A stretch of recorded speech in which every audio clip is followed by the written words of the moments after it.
right now. Okay, let me do that. That's it. So, good evening, everyone. It's always a pleasure to meet you again. We have today the second session for the methodology course. We have 4 sessions in this course. Remember, we had the first session on September 21st, means a week ago, and we will have 2 other sessions in November and in December, November 16 and December 21st. And what we did last time was mainly an introduction. We went through the goal of this thesis, CP, and we spent time on how to write a thesis, said a few words on the topics also. Today, we'll come back on the topics with a second set of slides, another set of slides, more detailed, and I will go into the main elements of the topic. I will show you and comment some past topic chosen by your colleagues of the past intakes. And then we will move to a second part, which is dedicated to the preparation of the oral presentation. Remember, we have 2 steps, in fact. You have to present, to write and to present what we can call a report or a thesis, something which is written. And after that, you have to prepare a defense, which is an oral presentation, and which is something quite different from the written part. I mean, it's not a summary. The oral presentation is not a written summary of the written presentation. So that's for the agenda for today. What will we do next time and after in December? On session 3, it means in 5 weeks from now, we will concentrate on your proposal. That means at the end of the session, I will send you emails, and you will have to prepare a short paper, something like no more than 2 pages, and I hope it will be shorter, with the first presentation of your topic. I mean, what I mean is that you can move not from topic, but you can improve the perimeter. What I call a perimeter, I will explain you in a few minutes. I will ask you to present your research question, your methodology, and a few references. That's the first step you have to go through. And about 1 month, is enough, really enough to do that and to start with the process. And I will ask you to send me all these short papers about 1 week before the session, in order I can read them, try to make a kind of summary of the strengths and weaknesses, and come back to you with some complementary ideas. So it will be really practically topic oriented. Okay. And for the last one, we could have the same exercise with your first draft of your oral presentation, and I will come back to you with my my advice. That's how it is organized. So today I sent you 4 different set of slides. The first one is here on the screen, a few comments on topics, The second one will be a list of topics. The third one is, it's prepared by Professor Chan, it's called for successful defense. And the last one is a short one, it's on a free slide, called presentation 88. And it's some more elements, good practice and warnings on the preparation of a defense. That's for the program today. That's for the agenda and the 4 set of slides we will use. That's what we will do. So I try to summarize here a few ideas, taking into account the experience we had with your past colleagues from preceding intakes, and also the experience I have accumulated, during many years in different countries. Because what you can see is that the difficulties, mistakes done by the students are not dependent on the country or the culture. They are about the same everywhere in the world. So we start with, of course, with slide number 1, and a few words on the definition and the limits. So the first part. Excuse me, sir. Actually, we are seeing your list, the copy list of the thesis, not the slide. I guess you are trying to speak some slides, right? And you should have a few comments on topic. It's not the case? We are seeing the Excel file, not the slides.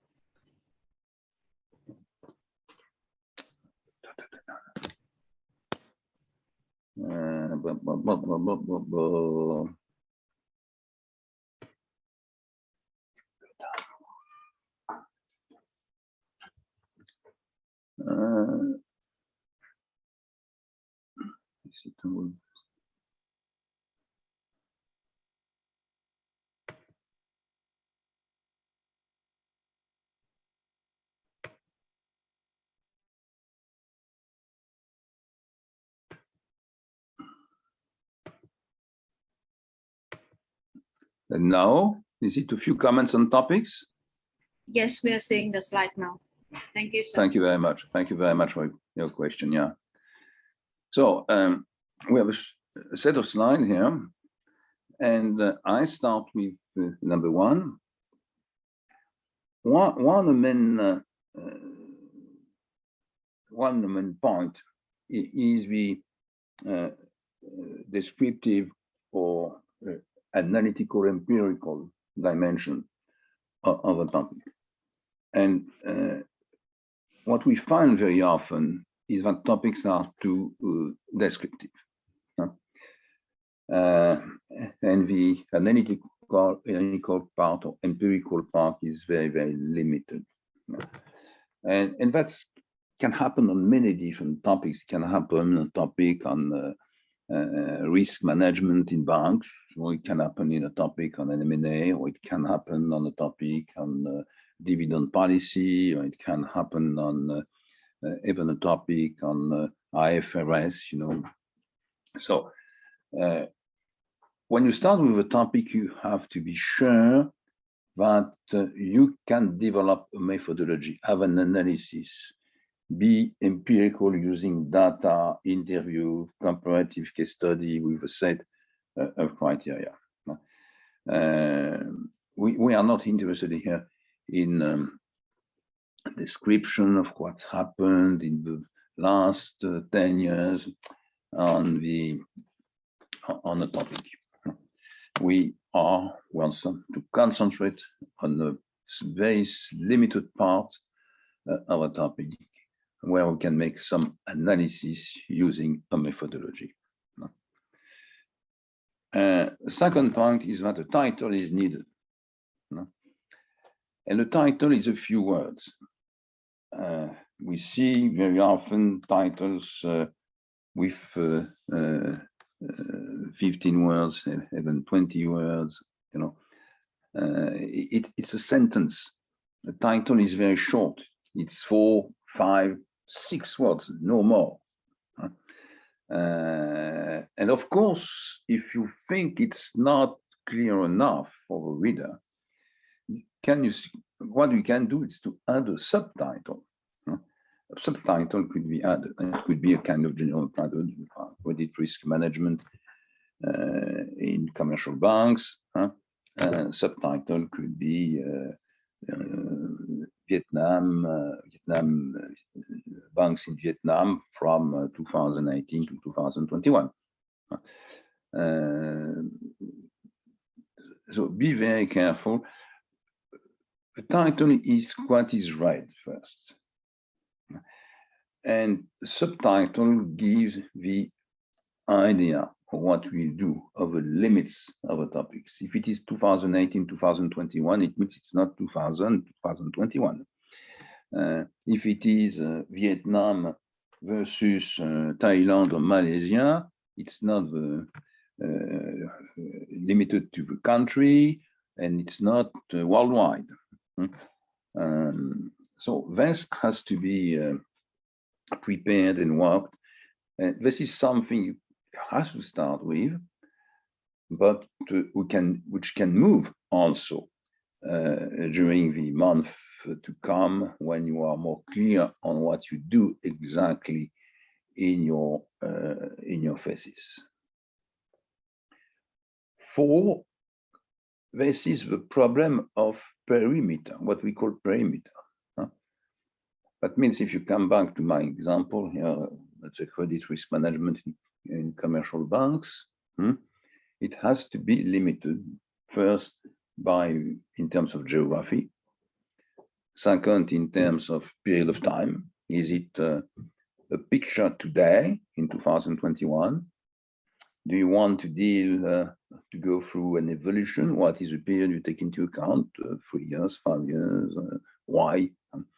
You can do whatever you want, but first try to choose something which is not too large and you are able to deal with, because if you want to find data, in 2005, it becomes difficult, And also, if you need a large number of cases because you introduce in your study 10 countries, it would be very difficult to find the data, and after that to go into the details of the cases and to make the comparisons. So you have a few months. You don't have 3 years working full time like a PhD student. So try to find a limited, reduced perimeter in order to be able to produce a high quality paper. Generally, the main limits are time, of course, region, country, region, geography, let's say. Can be also an economic sector. That's generally the 3 main first limits which are introduced in the definition of a topic. So this has to be written, and I will come back on that, in the first paragraph of your introduction. The first paragraph is really presenting the topic, the title, subtitle, the interest of the topic, your motivation. Why do you do that? Because you have been working in that kind of the department of problem, because you have been involved in this theory, in this practice, because you had an experience in this industry. We want to know your motivation, and then you present the limits, you present the perimeter. What is in your topic? What is in your paper? What is not, even if it is of interest? But you are not here to write a PhD thesis again. So all these points are needed, and this is the first thing you have to think about. After that, you can move further, and you will have written the first paragraph of your introduction. Perhaps it's a long paragraph compared to many paragraphs you find in papers or in books. You know, it could be even 15 lines or 20 lines. You know, if you need that, but no more. Huh? But you have to go into detail and to be very clear on what you do and what you don't do. The second one here, and I already said that this is some warnings, you know. Every year I find students, they want to develop a project, and a project is in fact a case study. A case study is one of the qualitative methods to be used. Other could be interviews, for example. And you can have quantitative elements also. But if you go through cases, if it is possible, try to get several cases, because part of the interest, of course, a comparison between the cases using a set of criteria. You can use your own cases, of course, those you have written, but you can also use cases you find in what we call the literature references. With one condition, you have to say where this case is coming from. The source is coming from a Journal of Asian Studies, March 2020, page 55. But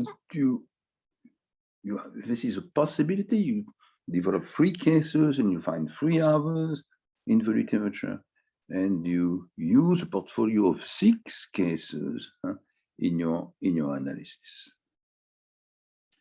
Second point, a model is not a thesis. I find regularly, for example, for M&A operations, students who think that to develop event studies is sufficient. You know?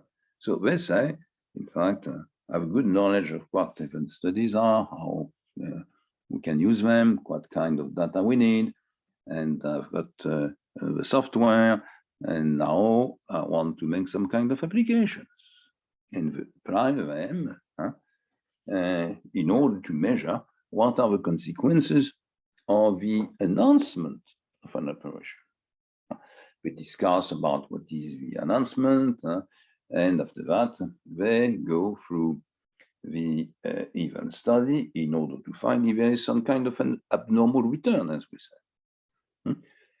So that's okay, but that's not enough. It's part of this quantitative approach, and this is part of a quantitative approach. But in that case, in that kind of paper, case studies are necessary also, and some interviews also.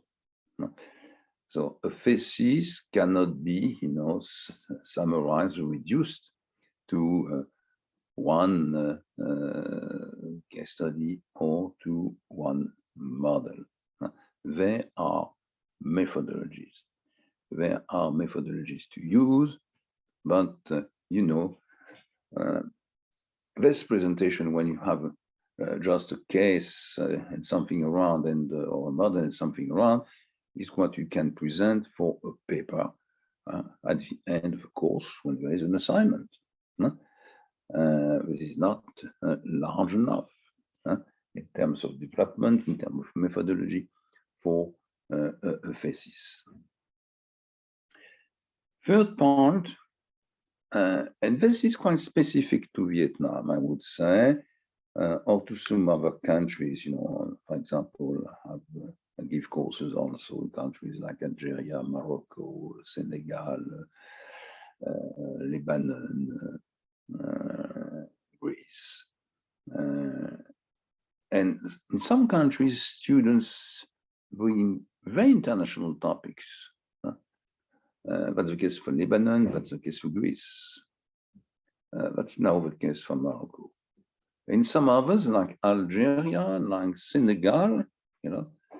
The topics are only dealing with the local problems, the local data, the local firm, you know. I think that you have to introduce some kind of international dimension. Or it can be mainly centered on Vietnamese experience and problems. But you know, comparison with players abroad are very useful. Very often you find good practices, you find warnings also to take into account. You know, particularly if you take countries which are more advanced than Vietnam, but not too advanced, I would say. Comparison with the US is easy in many cases because you get the data and many articles published, but US, you know, is much bigger, it's far away, it's more advanced, more advanced, you know. So countries around in the zone, region, can be more useful, and now we get cases, we get data also on countries like Thailand, like Malaysia, for example, or Taiwan, or Korea, and this is very, very useful. So I will also, you know, I will very often come again that try to open the windows and have a look to what's happened outside Vietnam following experience.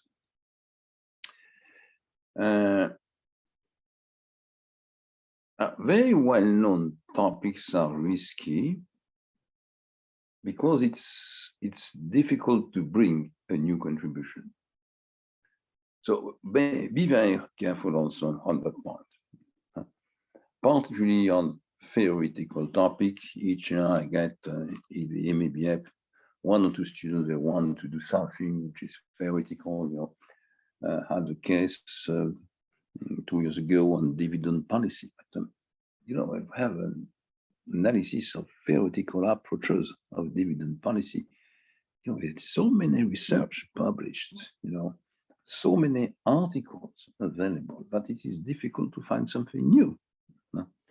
On the contrary, you can do something much more practical on dividend policy, with an analysis of dividend policies of Vietnamese firms, taking into account, for example, the group of shareholders, how they are split between subgroups, the stability of the dividend policy, the risk premium calculation in comparison with some other countries around. So you find many topics, but be very careful with the I would say theoretical topic. You know, you had so many researchers with good backgrounds, full time, and databases which have been working on that. So very well-known topics, you know, as you find them in literature, are risky because one of, among others, one of the elements we are looking in your faces is some kind of contribution. What is original? What is new? If it is to read a summary of dividend policy, we have very good books, you know, and even textbook like Burke and Demarza, which is not a book on dividend policy, but you have a very good chapter on that. So be very careful. Be very careful also with very well-known topics which are moving, like studies, a study on the monetary policy of Vietnam. You don't have the data. Of course, research teams are working on that in Hanoi, in the central bank. Also, IMF research teams are working on that because they are working on all the countries which are members, and they compare each month what's happened in neighboring countries and so on. So they have the data, they have the research resources, and they will be anytime more advanced than you can be. So, it's very interesting for a course. You have a course with monetary policy, but it's very difficult to find a topic for a thesis. Very difficult. So this is a risky topic. So that means, it will be part of my analysis. One of the first steps of my analysis is to try to say if the topic you propose is feasible or not, taking into account the fact you are part-time students working at the same time, you just have a few months, you are not a member of a research team with databases and past research and many members with different cultural experience. So try to escape to that kind of topic.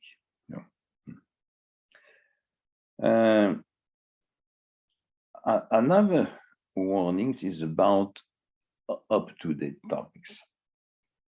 Last year, I had many proposals on the pandemic and the consequences, how firms are managing the pandemic. What about the volatility of the different stock markets with the different steps of the pandemic? What are the consequences of the pandemic on the returns with a comparison different economic sectors? You can find topics of interest, but one of the problems you have is that the situation is still moving. A topic, it's quite easy to study when the crisis is over. And we don't know when the crisis will be over. We hope that it will be over very soon, but we don't know. In Europe now, we are talking about a fourth wave. The pandemic has been declining, a large percentage of people which are vaccinated. But, the experts say that new variants will probably come and we have a new wave. So that's a sanitary problem, it's probably for everyone. But also, it is a problem when you start with a topic, you don't know what will be the next step, and you don't have the tools to measure the upcoming consequences of a wave, if there is a new wave. So be very careful.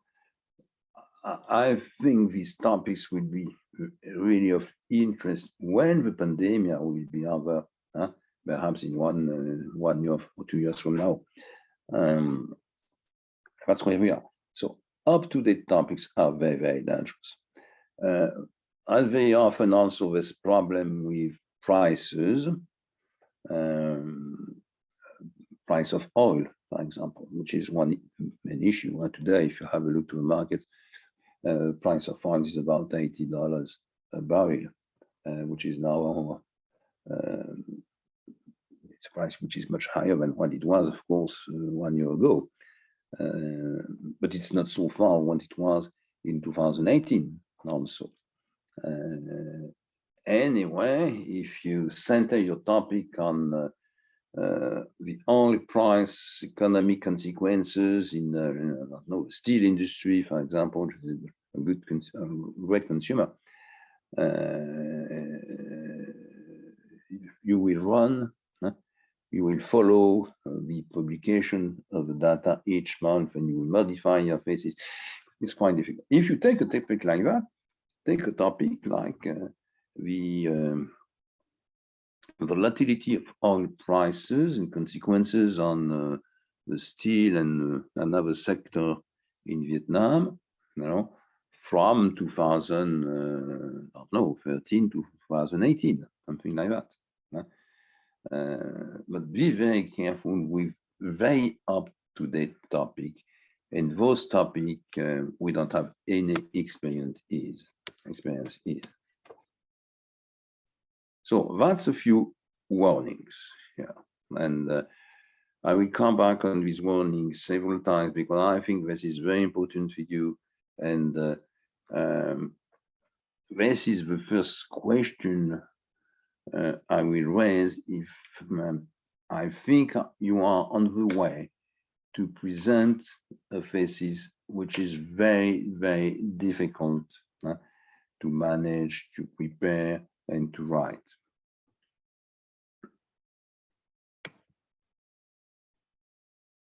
Now, you know, I wanted to give you these elements in order to have a good topic and a good first paragraph of the introduction. You probably remember or know that the second paragraph is on research questions. That means you have to find research questions, and this is very central. Because what we are waiting for at the end of a thesis, that's elements of answer on your research questions. Or we know, again, we don't have necessary time to go into the details on all the dimensions of a research question. But we are waiting at least for some elements of answer and something new, a new contribution. So this is my first point here on that slide. The thesis should start with research questions. Second paragraph of introduction is dedicated to research questions. What are the research questions you want to answer at the end of a thesis? This is a very, very central point.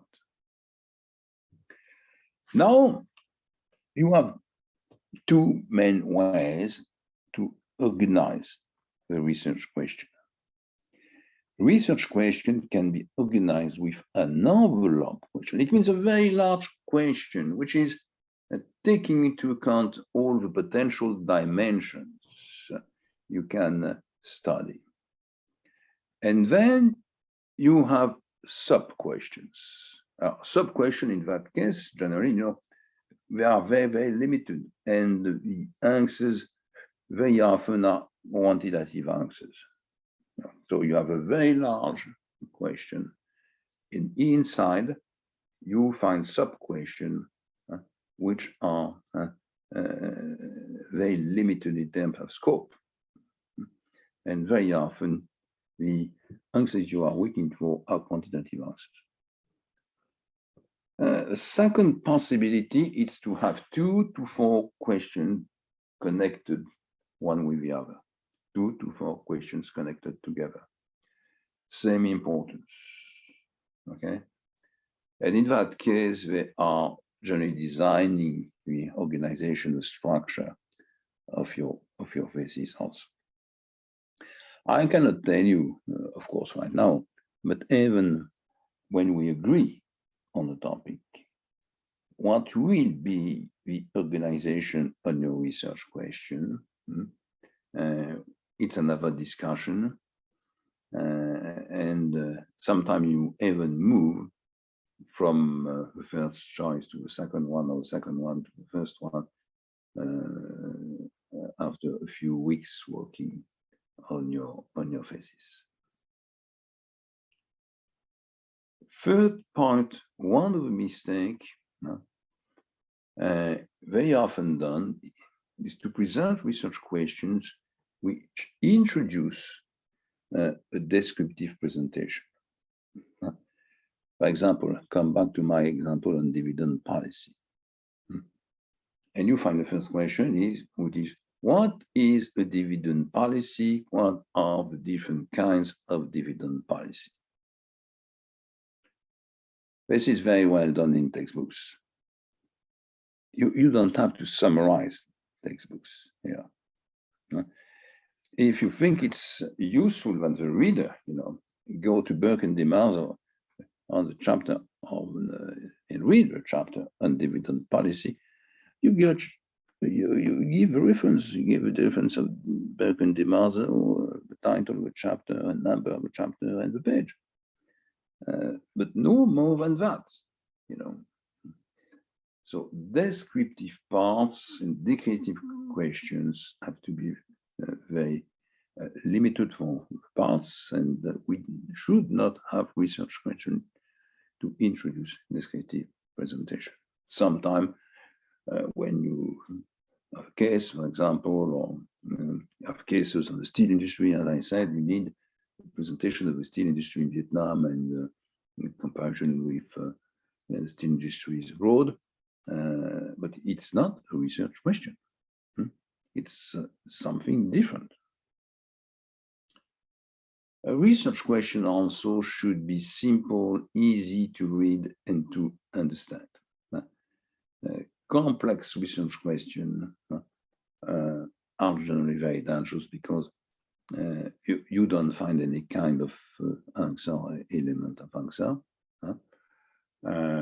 So it has to be clear and straightforward, you know, not too complicated. In general, also, research questions are followed by hypotheses. It means, come back to the dividend, you know, you can have a question on the dividend policies, like the characteristics of dividend policy, the differences in dividend in the characteristics of dividend policy between Vietnam and Thailand and Malaysia. Okay, so you will probably have a test, kind of it's a statistical or econometric approach, and you have to test what you think. It means your hypothesis. Hypothesis could be the payout ratio in Vietnam is globally higher than in the two other countries, with the exception of the food sector, for example, because you have been through the data, you have the look, and this is what you believe. So this is your hypothesis, and the hypothesis will be tested, and the answer or validation will be yes or no, if the hypothesis is verified or is not. It's validation of hypothesis.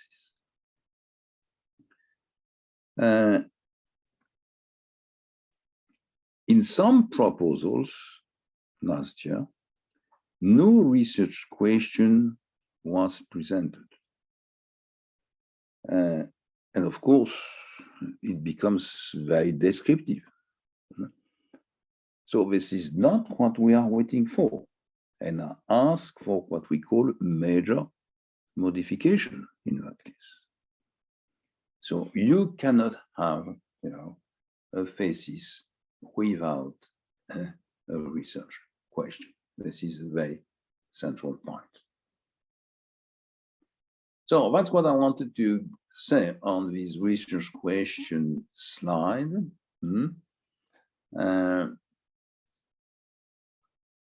Probably, you know, part of you will use the system with envelope question and sub-question, and some others the second organization with 2 to 4 questions together, connected.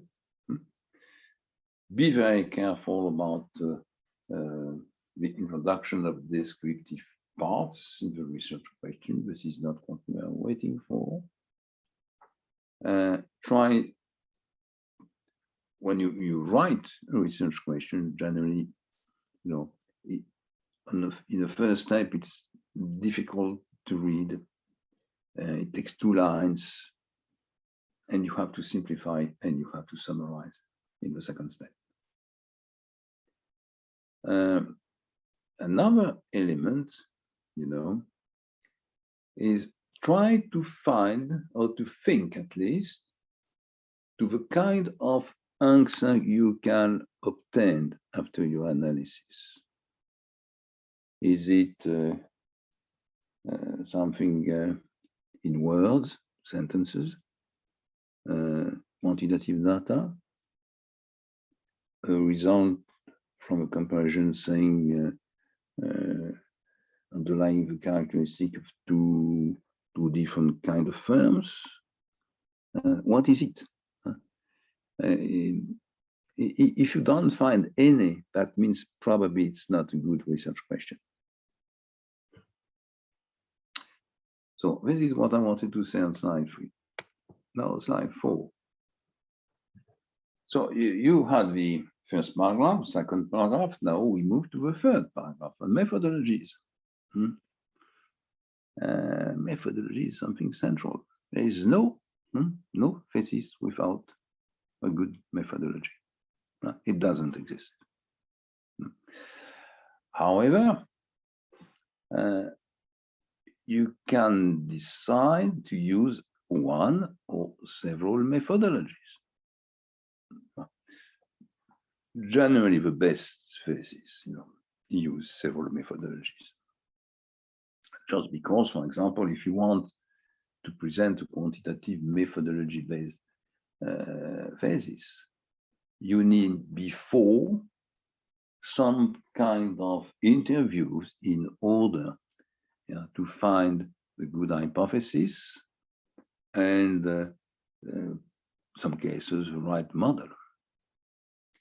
And when you get at the end, after your analysis, quantitative analysis, you get your results, you need to discuss and to validate the results. And to validate means you have to compare with what is found in the literature, in the references, but also it has to be validated by a presentation to practitioners, professionals, experts, and the discussion on what we think about your result is something which is necessary, very useful. So that means even if it is dominated by one quantitative approach, the thesis will have two short qualitative approaches before and after the quantitative approach. Globally, point 2, methodologies can be qualitative and or quantitative. We find very good theses which are only qualitative, with case studies and interviews, without any kind of model, any kind of econometric approach. That's happened. We find also methodologies which are nearly, I would say nearly, only quantitative, with different models to be used. This is what we do, and then we show you in the company evaluation. This is what we do. For example, in cost of equity calculations, we have several models, and we can use several models, but we have hypotheses behind, many hypotheses, many bias also. So after that, we have a long validation step. And before we have a discussion on how to find the main data which are necessary for the different models, and what can the different models can bring to the analysis and the conclusion. But very often, the best one are qualitative and quantitative. If I come back to the case of M&A, it's very useful, if you are studying M&A in Vietnam, comparison between two economic sectors, or if you take one economic sector in Vietnam, the banking sector, for example, and compare to countries around, you will use both. You will probably use a qualitative approach with interview and case studies and comparison of case studies, and a quantitative approach with elements of calculation based on event studies. And this generally give you the best thesis. Because when you go only through quantitative analysis, of course, you simplify. Quantitative analysis don't take into account all the dimensions of an operation of acquisition followed by a merger. You have many different aspects which are not integrated into the data, tax policy, the administrative constraints, the culture of the different teams, the management, organization, restructuration. This is not really taken into account. No, this is so simplified by part of the dimension, part of these consequences are forbidden. So remember that if you generally a topic which is well defined, the perimeter is clear, reduced, a good title, you are very clear on your research questions, and you can use at the same time in this phases quantitative and quantitative answer gives at the end good phases. Point 3, be very careful on the interviews. No, students sometimes think that interviews are just kind of conversation you can have with someone else drinking a coffee or a tea, or Coca-Cola. An interview should be organized.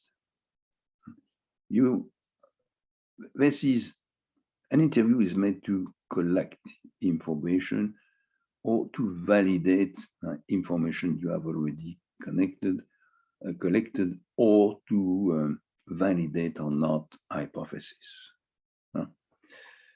So you have to use a method. Methods, you have to basic methods, The first one, if it is a short process, I mean, you have an interview of customers outside the bank on a new product or on the new software used by the bank. It's going to be very short. I mean, 6-7 questions. But you will have a large number of interviews. On the contrary, when you go, for validation process of your M&A result to a bank expert or to a CFO with an experience in M&A, generally you will take time, have a questionnaire with different categories of questions, and you will collect information which very often will be used also afterwards in the quantitative model or approach. So interviews have to be really organized, and the time dedicated to the interview is one of the central elements. When you have a very short time, the customer just outside the bank, it cannot be a questionnaire. It's more like an interview guide with limited number of simple questions. When you are going to an expert or a professional with great experience, if you obtain something like let's say 40 minutes, perhaps, you will have time to go into the details of a well-structured, prepared questionnaire. So there is no contradiction between the questionnaire and the interview guide. Very often, you have two categories of interviews, those limited in number with experts, and those large number of persons interviewed, but with a very short, a few minutes dedicated to each interview. And on this analysis, for example, on retail banking, when you need at the same time the inside information and the customer feeling, you find interviews collected at the same time by questionnaires and interview by interview, and information collected by using interview guide. Point 5, the data collected can be used or analyzed either with data analysis method or introduced in the core on a kind of, I will not say descriptive, but with simple tables and comments. But anyway, the data have to be analyzed. So, in terms of presentation, I will come back on that. You will have appendixes. And appendixes, you know, or exhibits, put them as you want. There is a standardized process. Number 1 is dedicated to all the tables, figures, graphs you have in the core. That means each time you have a figure, a table, or a graph, you should give them a number and title. And Appendix 1 is a collection, a summary, with 1 line per figure, per graph, per table, with a number, the title, and the page. Okay. The second one, appendix number 2, is for abbreviations. It means if you have abbreviations of the name of a bank, if you have an abbreviation of the international institution, IMF, for example, in the core, you should, in this second appendix, somewhere have a line with IMF, International Monetary Fund. And I back to my point here. Appendix 3 is for the interviews. I mean, you will have to present your questionnaire to explain why you choose such or such categories of questions. And same for interview guide. And next, present a summary of all the interview. It is a summary. If you have 10 pages in your interview, you don't introduce 10 pages. It would be probably something like 15 to 20 lines in that case. No more. It's a summary. That's Appendix 3. Of course, you can have other appendixes. It depends on the topic, you know. But these 3 appendixes are very, very common. Okay. That means that for your information collected through interviews, either by using the questionnaire or interview guide, of course, you use the information in the core, but you don't present and use the information, the questionnaire, and each interview. This is in an appendix. That's a few points on methodologies. Well, opportunity later to come back on that, of course.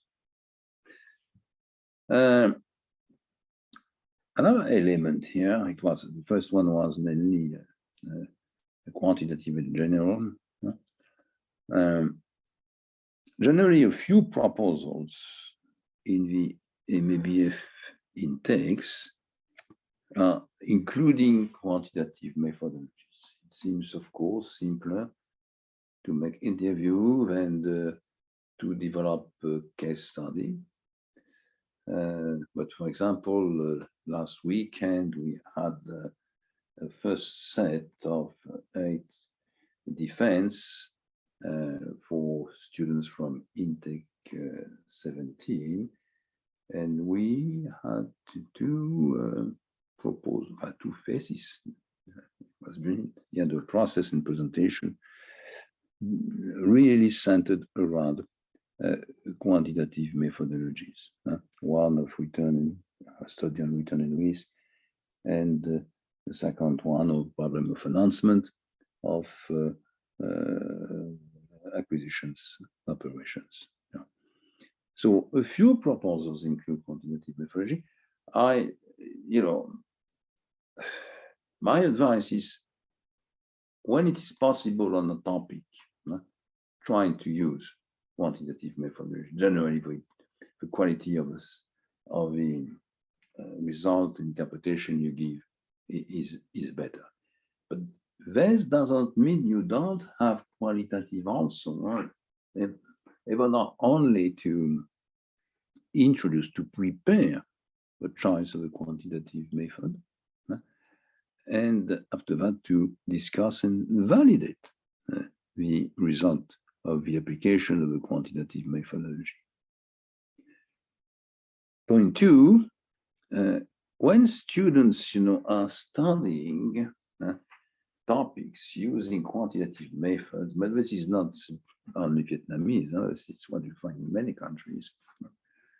I say, this is something, we are very good, on one point, we know very well all these regressions, and particularly the linear regression. That's very often useful to use regression analysis, not only linear, because you have others, but also you have to interpret clearly for example, the elements dealing with the quality of the results, variance, distance from of different points to the line. So you have to be very careful in the interpretation in terms of quality of the results, and after that in terms of meaning of the results. But other methodologies can be applied based on different methods. As I said, we had a study based on event studies, and event studies are not very difficult to run. You have the right level in quantitative methods in order to manage a development or chapter test based on event studies. We had in the past also very often scoring methods. Scoring methods are mainly used on problems, studying problems of risk, liquidity, solvency, either in an economic sector, either on banks, for example. And this is not very difficult. Models are available. First model were created and published by my friend Altman in 1977. So they are popular. You will find many references, papers, good papers to compare and discuss your results. So you have to think about how to use scoring method. Is it adapted? Is it in line with what I'm looking for? Do I get the right data? What scoring method application can bring in my thesis? We find also what we call Garch methods, and I forgot that one of the thesis presented last weekend was mainly based on Garch method applications, with a comparison between different Garch models and their capacity to bring new elements of answers to the research questions. Perhaps it was too Garch method oriented and a bit more qualitative approach could have been very useful. But anyway, it's a good instrument if it is adapted to the topic, to data, and if it is well prepared before, generally by a short qualitative approach, and then validated results are validated using again a qualitative approach. So this is another very, very important element. Event studies, scoring method, Garch methods, different linear regression or different regressions, are good and very often tools used in phases in finance and banking. And of course, you have all the portfolio models. All of you know the capital asset pricing model or Markowitz models, but you have more advanced models which can be used and sometimes used in comparison with some other methods. For example, if you, some of you will use the FAMA models with different FAMA models, well, basic models, but more advanced versions of the FAMA models. And in some studies, they can be used in comparison with Garch models. And these portfolio models, and we should know these portfolio models. They are well presented in the courses and they're well presented also in Burke and DeMarzo. So what I want you to understand here that you are able to use different quantitative approach or models or methods, and on each topic you should raise the question what a quantitative approach will bring. And among the quantitative approaches or methods I know, what is the most useful in order to bring some more elements of answers to my research questions. Third point, some topics also require a scenario simulation approach. For example, projects. I'm nearly sure that 2 or 3 students will propose projects on energy. And of course, renewable energy in comparison with classical projects. And we are not very sure, of course, of all the elements because we don't have enough experience in that everywhere in the world. And when you want to study or compare the projects, whatever they are, solar project, windmills, hydraulic projects, you have to make simulation scenarios and simulation. So we have methods to build, to design scenarios, and after that we have software in order to go through simulation approaches and the stability of the results when some of the parameters are moving. This can be very, very useful. It's not very difficult. And I think that some of you can use scenario methods. Point 4, case studies are useful and comparison should be made with a set of criteria.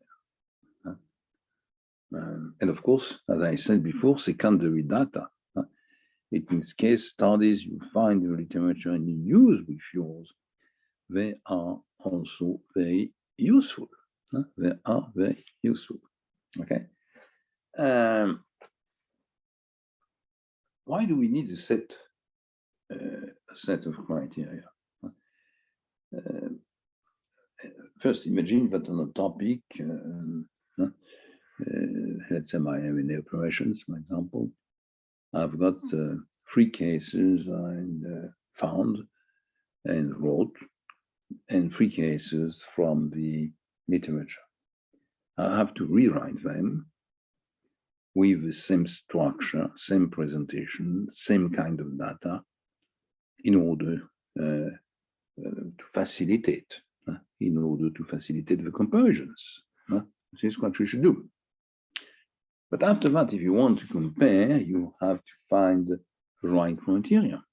So we have to work on the criteria list, what we call a set of criteria. That can be 5 or 6 elements.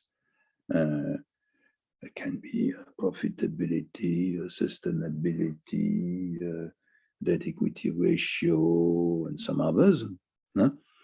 And you can design a table with criteria on one side, on the other side, the name of the projects, and you fill progressively the different slots, and then try to comment, generally starting with similitudes and differences, strengths and weaknesses, and with a proposal at the end of ranking. What is your preference and why? So, case studies, it's not only a kind of story you go through, it's much more than that.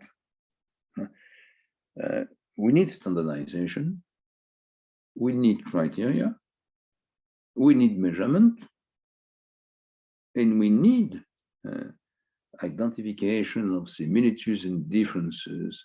And at the end, very often what is needed is a choice, taking into account the strength, the weaknesses, and so on.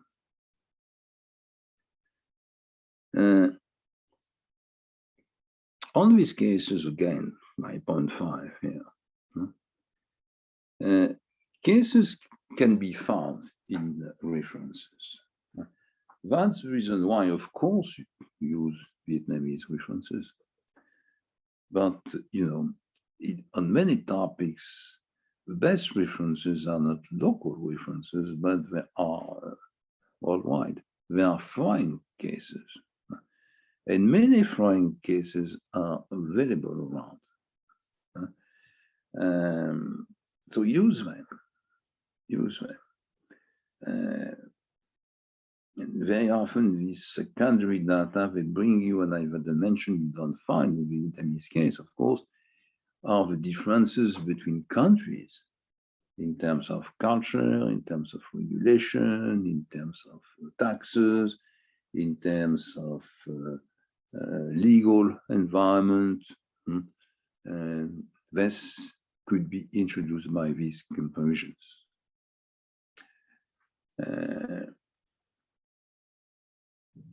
You've heard perhaps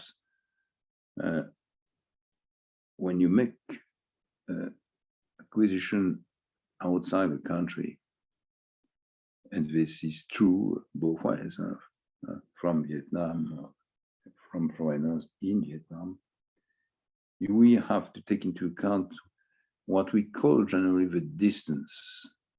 And the distance between countries is not only the number of kilometers or miles between the countries, which is one point, but it's also distance on many other dimensions. This is what is on the second line, 1.5, legal, tax dimension, geographical distance, of course, climate, culture, and some others.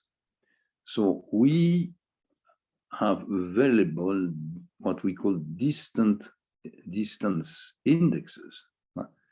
They are mainly done in Rotterdam, Erasmus School of Management, by a team run by Professor Hofstedt. If some of you are interested in that, I will give you references. And this could be also of interest to use, indexes between countries, comparing or comparing economic sectors. Also, we have a lot which are available and can be introduced in your analysis.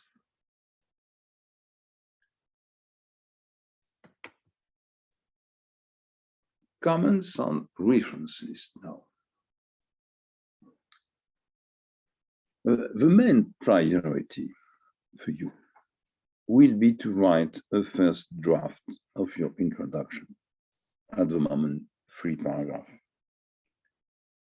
First paragraph on the topic, remember that? Second one on research question, third one on methodologies, and later, you will write a last one on the presentation of a chapter.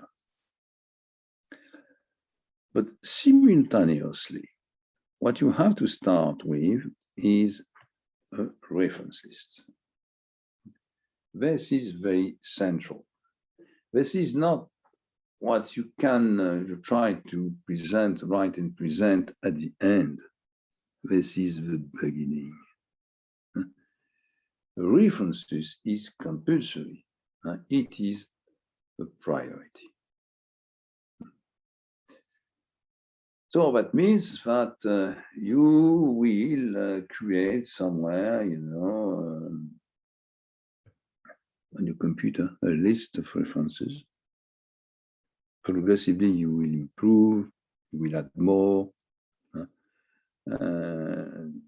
you will use different websites, platforms to start and to amplify and to perhaps go into more detailed references, specific references, I would say. So it's never,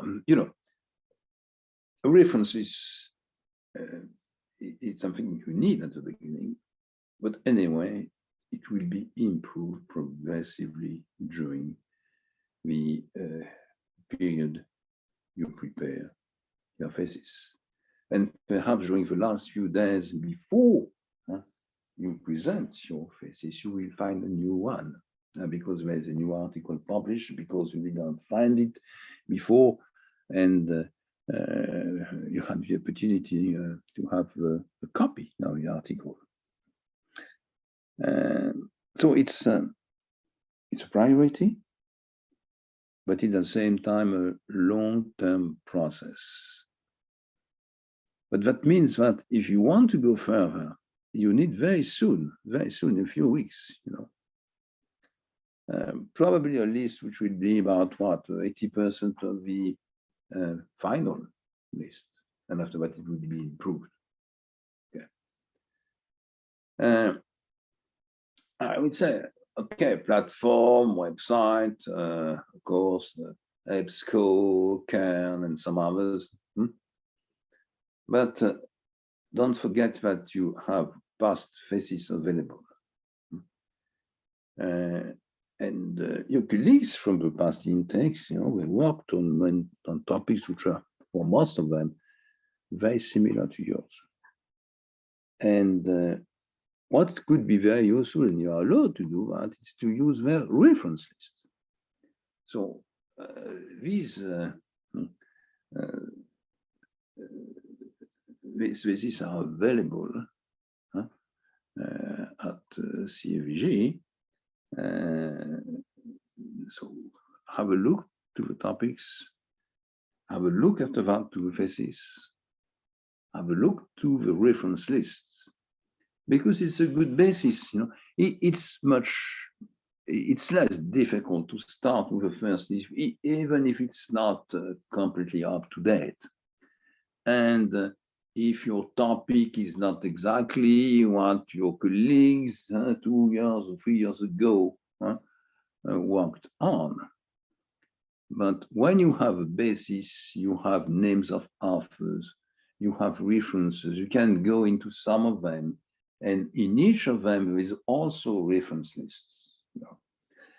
So this is generally one of the most efficient way to prepare your own reference lists. So when you get some references, you have to organize the reference list. And they should be organized according to what we call the international norms or international standards, or Harvard norms or Harvard standards. We have different ways to present articles, professional and academics, books, reports from central banks or international institutions, websites also. Before starting with references, have a look to these norms, and each time you introduce in your list of reference, apply these standards, because it is easy to do it each time you identify your reference. But if it is not done and you have to do it, a few weeks before the defense, it will be very difficult because you have forgotten, and you have no time available. It will be a nightmare. So do it now. It will be much more simple.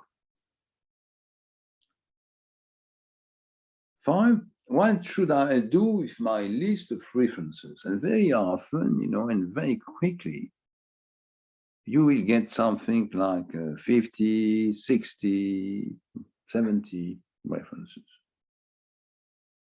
And say, okay, I'm going to read. And you start reading one article and you understand very quickly that if you do that with all the articles and books and reports identified, it's not, possible for you. You don't have enough time, clearly.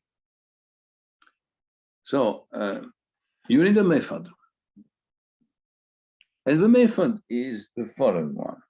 First, you have to read all the abstracts. If you have 60 references, you read 60 abstracts, which is a good method. It's not very long. And when you read the 60 abstracts, you have very quickly a good idea of what the authors are dealing with. And you know that you cannot read all of them. You cannot read all these reports, books, academic, professional articles, and go into a website. Very often it's not very well presented. So you need a selection. So you read the abstracts, the 60 abstracts, and then you make a selection of good references. And it should not be probably more than 15 of them, 15. Should not be more than 15 of them. And you have to choose them. There is no model for that. There is no specific tool. It is, your, I would say, your opinion. It's a bit subjective, but this is the only way to do it. Try to find among the 60, the 15, which will be the most, not the best, the most useful for you in the preparation of your thesis. When you have done this, it is time to read. It is a very profitable investment, my point 6. A very profitable investment. So you have 15 references, you read them, you spend the necessary time to read them carefully. And the question behind is, what are the main ideas? Well, generally, you get 15 references, You can have a list of 50 ideas, but that's not the point. You are dealing, you are looking for the most important ones, the main ones. And in many cases, you know, it is 5, 6, or 7, no more. So that's what you need to identify these 5, 6, or 7 ideas, which will be very useful for you when you write your literature review. So what I try to explain to you up to now, with a choice of a topic, the perimeter, the research questions, the methodologies, the fact you use qualitative, quantitative approaches, and the identification of references, the way to present them, the selection of a small set, and the investment in reading this limited number of references. That's what you have to do first. And this is what I am waiting for you, from you, in the first part of the first step. And this is what I ask you for the beginning of the month of November. You have to be there. I don't want only 2 lines with a topic. I want all this clearly developed. No more than 2 pages. But there is no way to go further if this is not done. This is compulsory. This is a priority. And this is urgent. I move now, if you don't mind, to slide number 7 here. And I would say a few words on literature review. And after that, you know, we will have a few more words on how to present the results, even if it is something which is far, and we have opportunity in the next month to come back on that point. So what about literature review? So, first, what it is not. It is not a list of articles. This is a reference list. A literature review is not a reference list. It's based on a reference list. But between, you have made a selection, you read, and you identify the main ideas. So it is not a list of articles or even summaries of the article. If you have 15 articles, then you say, okay, now literature review is a summary of article 1, and then a summary of article 2, and then a summary of article 3. It means you don't understand what it means. So this is what I tried to explain at the end of the preceding slide. You need to identify the main ideas developed by the authors. And these ideas should be presented clearly. Idea 1, idea 2, idea 3, idea 4, and so on. So the main ideas will be presented one after the other. And for each of them, we need some information. We want to know who is working on that, or who has published on that. By the way, 2 or 3 authors, no more. What were their research questions? What were the methodologies used? And what kind of data of case study they also developed, and their results, of course. So why do we do that? It is clearly, it is boring. But you know, it's very profitable also. You have point 3 on that slide. What do you obtain? You obtain a good knowledge of the literature. When you have done this, you know what has been written. You know what are the main authors, schools. You know what are the most experienced firms on your topic, Marx, Evans, banks. So you have a good picture of what is available, of what has been done. Second, you found also new research question and new methodologies. New research question and new methodologies. What does it mean? It means if in one of the article or paper, you find a good research question, which you think it's a good idea for you, you can add it in your research question paragraph, second paragraph of the introduction. That means we have to start from somewhere, of course. But progressively, we have also loops which will allow us to improve the preceding paragraphs we wrote. So new research question can be used. Research questions, they are not the property of anyone. It's some kind which is free to import. Or you can explain also that you take this research question when you find it in the paper by Smith written in 2015. Same for methodologies. Sometimes you find an idea on methodologies, particularly in quantitative analysis, which could be useful for you.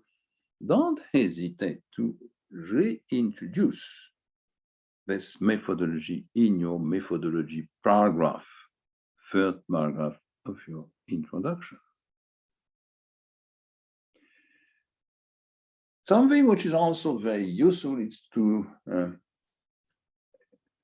have a look for material.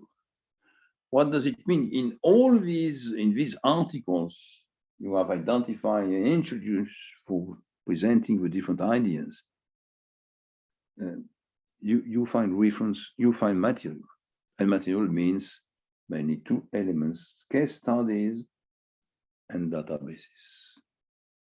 So this is already what I said on case study. If you find a good case study, it could be useful for your analysis, and you make M&A in the banking system in Southeast Asia, for example, and you find you will have your own case designed on Vietnam, but you can use, in order to develop your comparison, case studies already done and presented in articles on Thailand, Malaysia, some other countries. So you can use it. This is secondary data. The only thing which is compulsory is to say where they are coming from. Source. Now, if you are very lucky, you are reading articles, and you will find a link. And if you use the link, you see that on your screen appear a databases. This is, a dream. This is bingo. It means that now you have a databases, and you can also use this databases. You have to, when you present the databases, you have to say where it is coming from. But after that, if you want to develop any kind of methodology on this databases, regressions, whatever it is, you can do it. So be very careful when you read to the links. They are very often, very small at the bottom of the page. But it could be very profitable to read carefully the bottom of the pages. You will find also in these different articles, the results of the authors. And of course, for each idea, you will present, introduce, explain the main results obtained. And these results will be very useful at the time you have to discuss and validate your own results. That means, and I will go into details later, when you present your own results, you have a presentation steps, means you have obtained in your analysis different results. You have to give a priority.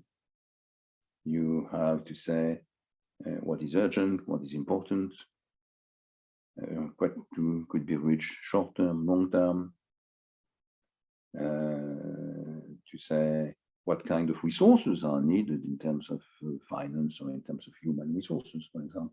This is your presentation. But after that, you have to discuss and to validate, which means mainly to compare to the results of the preceding authors. It means the results you presented in the literature review here. And you will underline the similitudes and differences and try to explain the differences, which generally is part of your contribution. Mm-hmm. So the results presentation, in the last part of literature review for each idea is very, very important. Because you need, this comparison to the literature to validate your own results. So this is literature review. I will say also, I didn't present it here through a slide, but in the order of preparation and the writing, the presentation after that of a thesis, I really recommend first you start with the introduction and the references, first part. Second, after reading, selecting, finding the main ideas, you write this chapter on literature review. But for many CP's theses, it is useful to have a first chapter before. This will be warnings on literature review, will be chapter 2. You have a chapter 1. And chapter 1 will be a chapter on the context, environment, context, environment. And it's a very different writing. This literature review writing is an academic writing. The other chapter is a more professional chapter. It means it could be shorter generally, much shorter than the literature review. And it could be, 5-6 pages, but written as a high quality professional article. The kind of article we'll publish on your topic.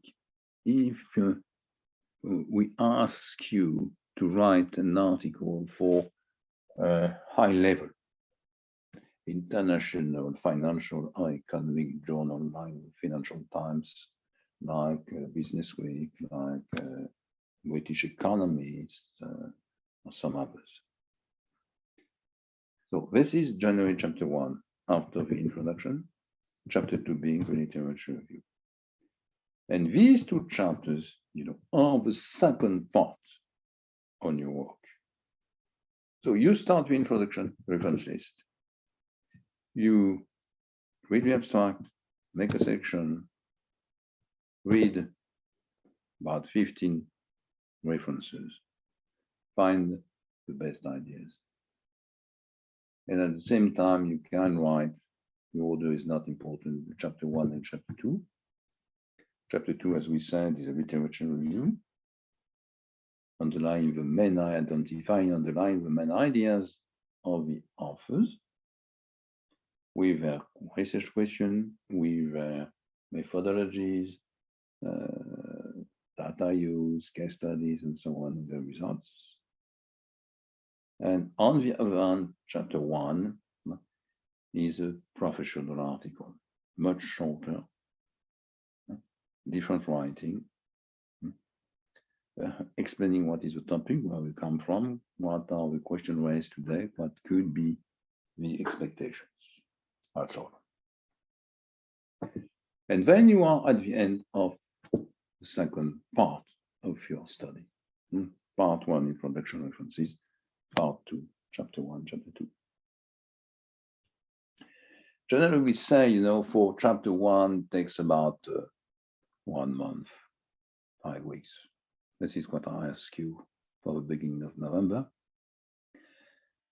Part 2, it's a bit longer, and I would say, if it is a bit longer, it will be done for January the 1st. That's the schedule right now.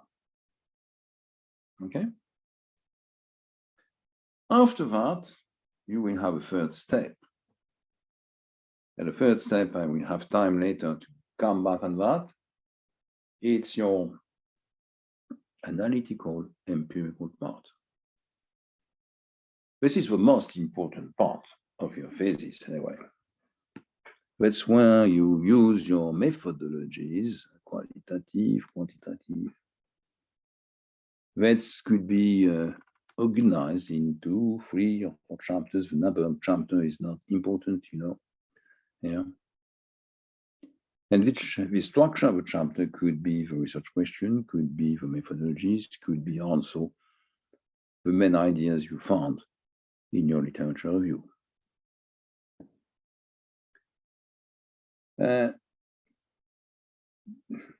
Come back to my schedule.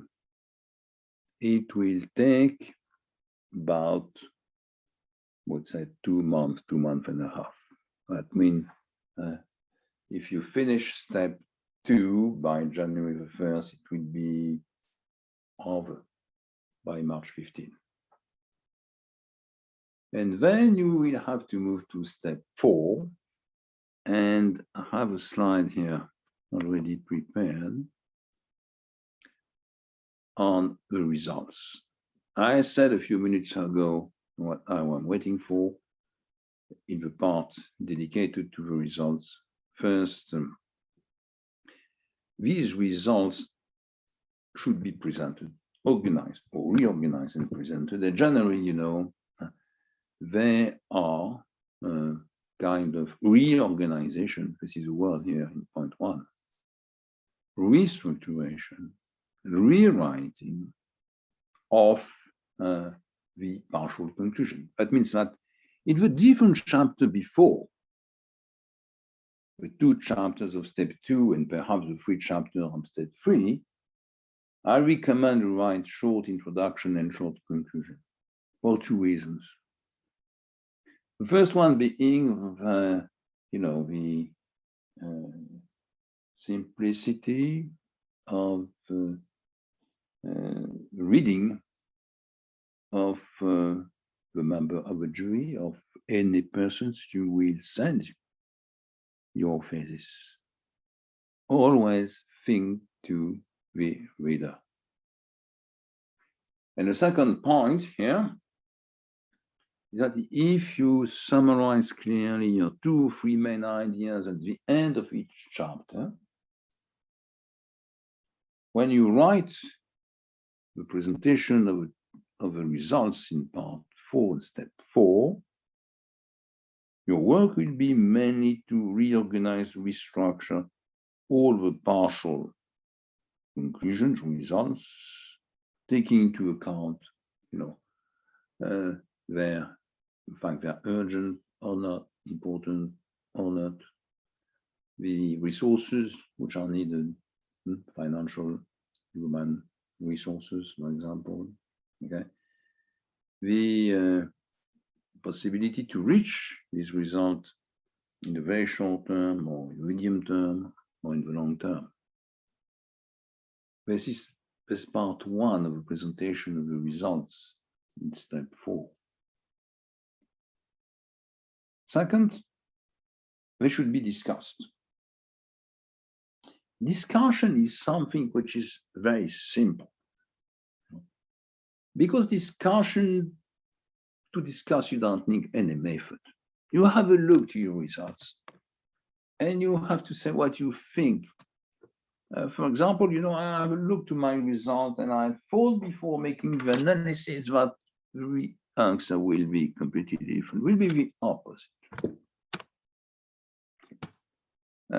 Perhaps I have got a bias of analysis or bias of opinion or both of them. And this is what we want. Should be very short, something on 1 to 2 pages, no more. Point 2 here. Point 3 here. Point 3, you have to validate. And this is what I already said. What does it mean? It means you compare your results with those of the authors you presented in your literature review. Are they identical? Are they completely different?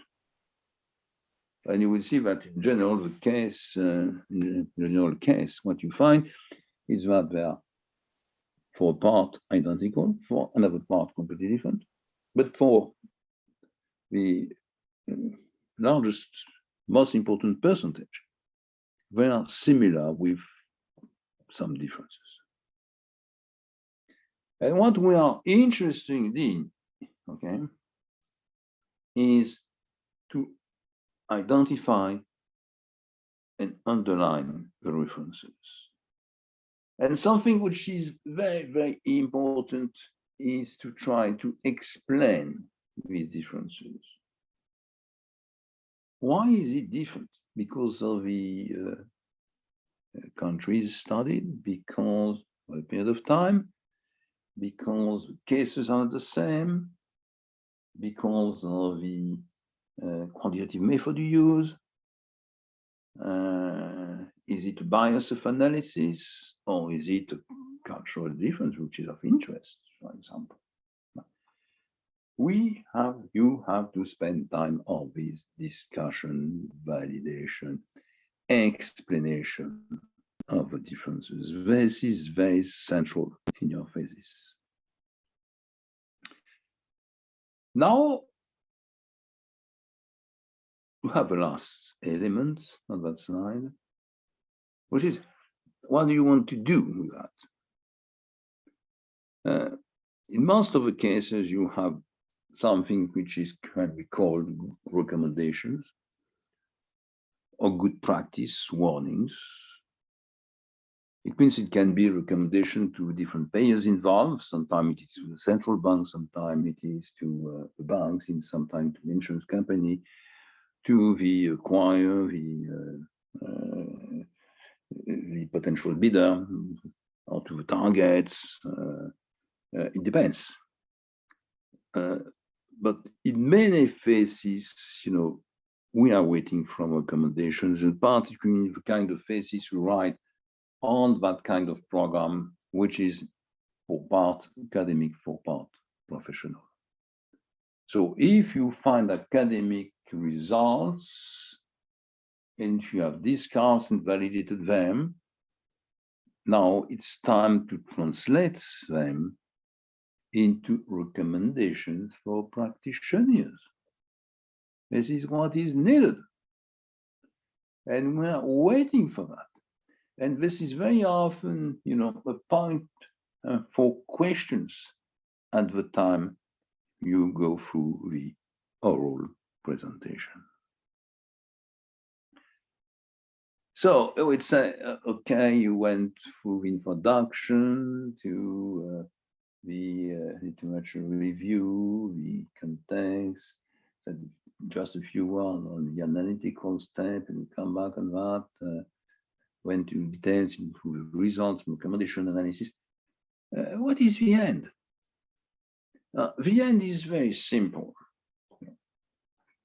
Of course, you have a conclusion. You have a very short conclusion. But, it's a very short conclusion. It means the conclusion is very short. It's like 2 pages, like 2 pages, no more. Very often it's even shorter. Okay. What do you find in that kind of conclusion? We find 2 main elements. The first one is the limits of your presentations. Limits of the presentation. It means at the beginning, in the introduction, you said what you wanted to do, and you were not able to do all that for different reasons. You explain why. You explain what you have done compared to what you wanted to do, and why it is different.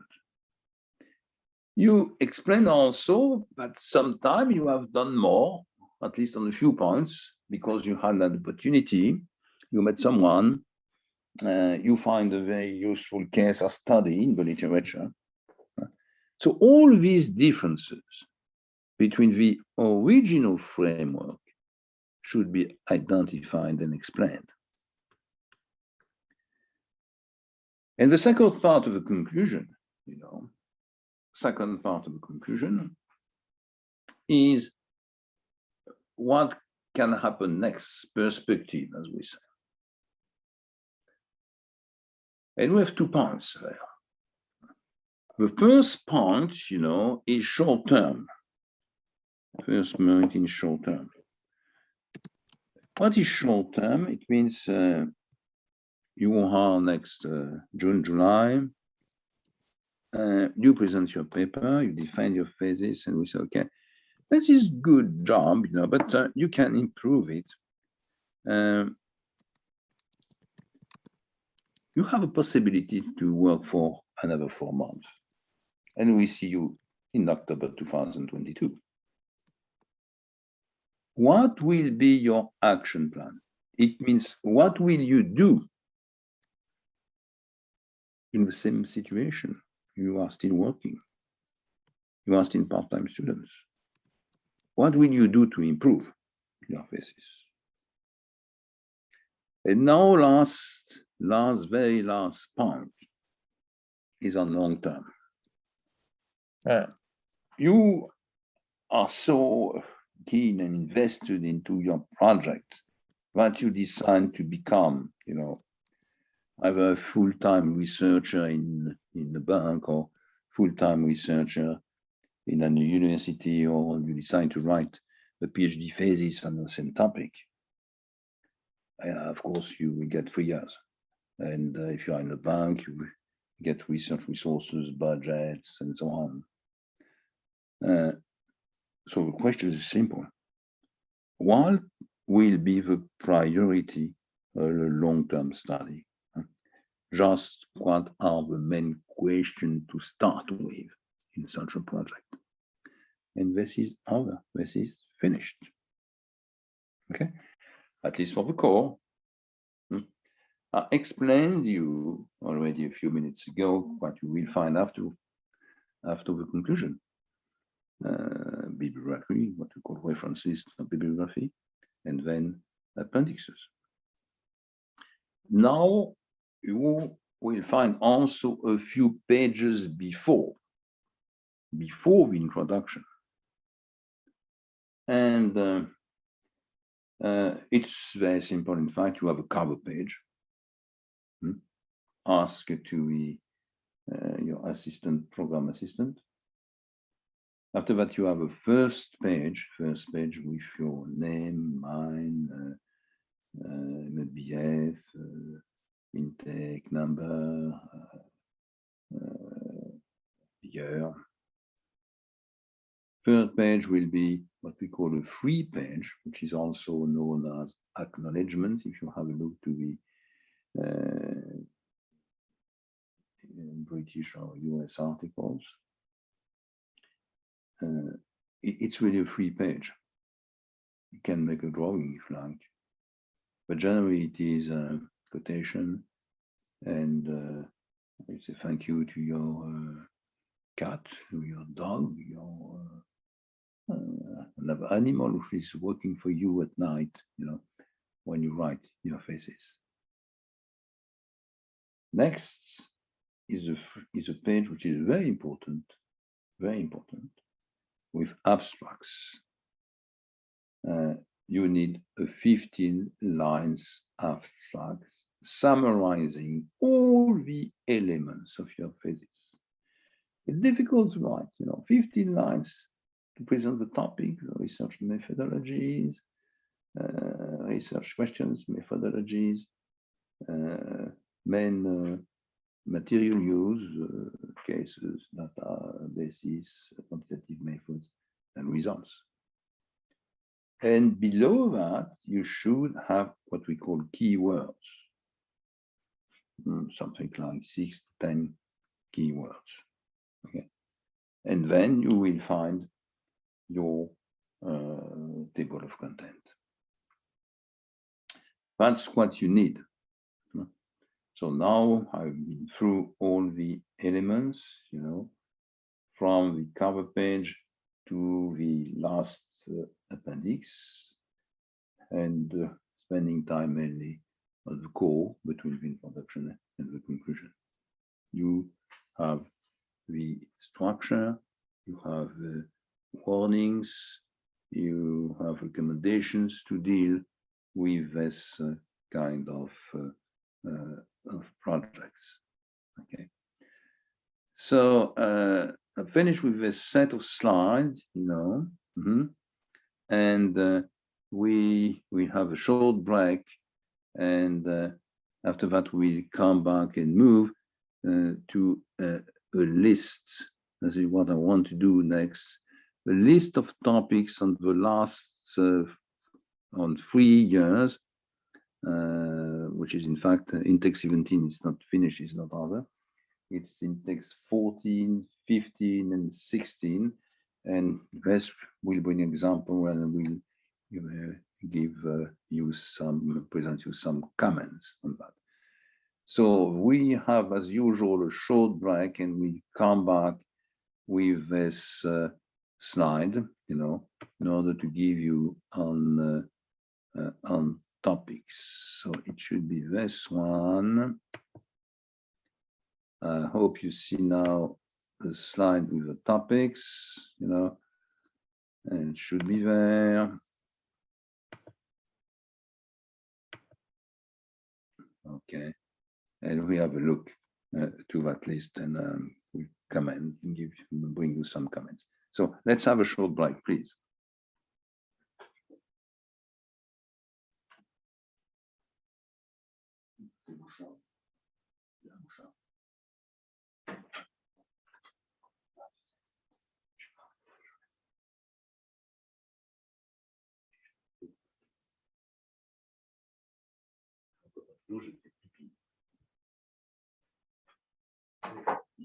C'est ça ton problème?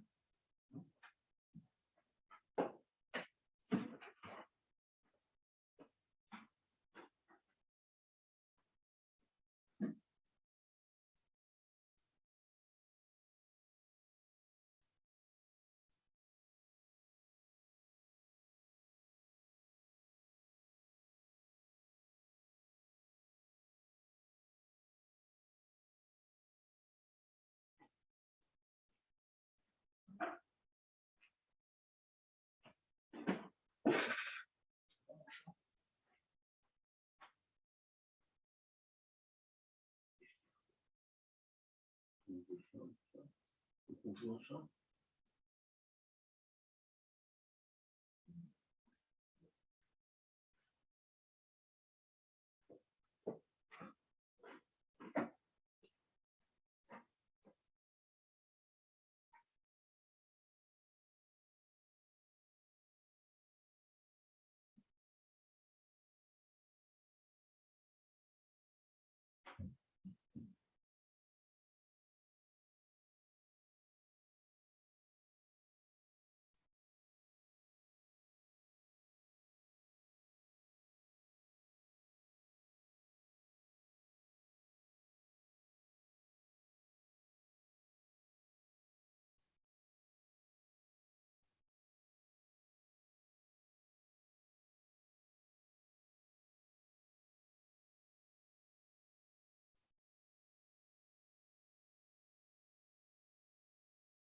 changerai un peu tout à l'heure.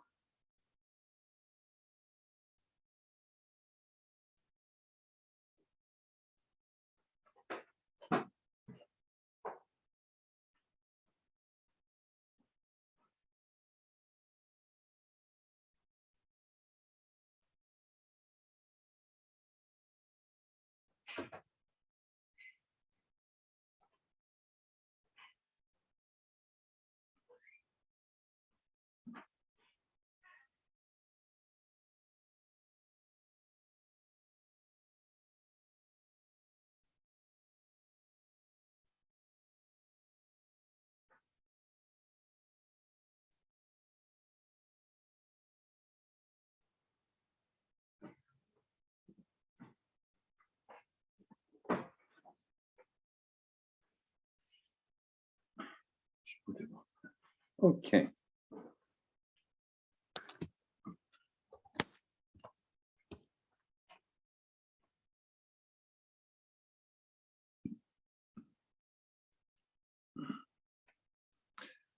So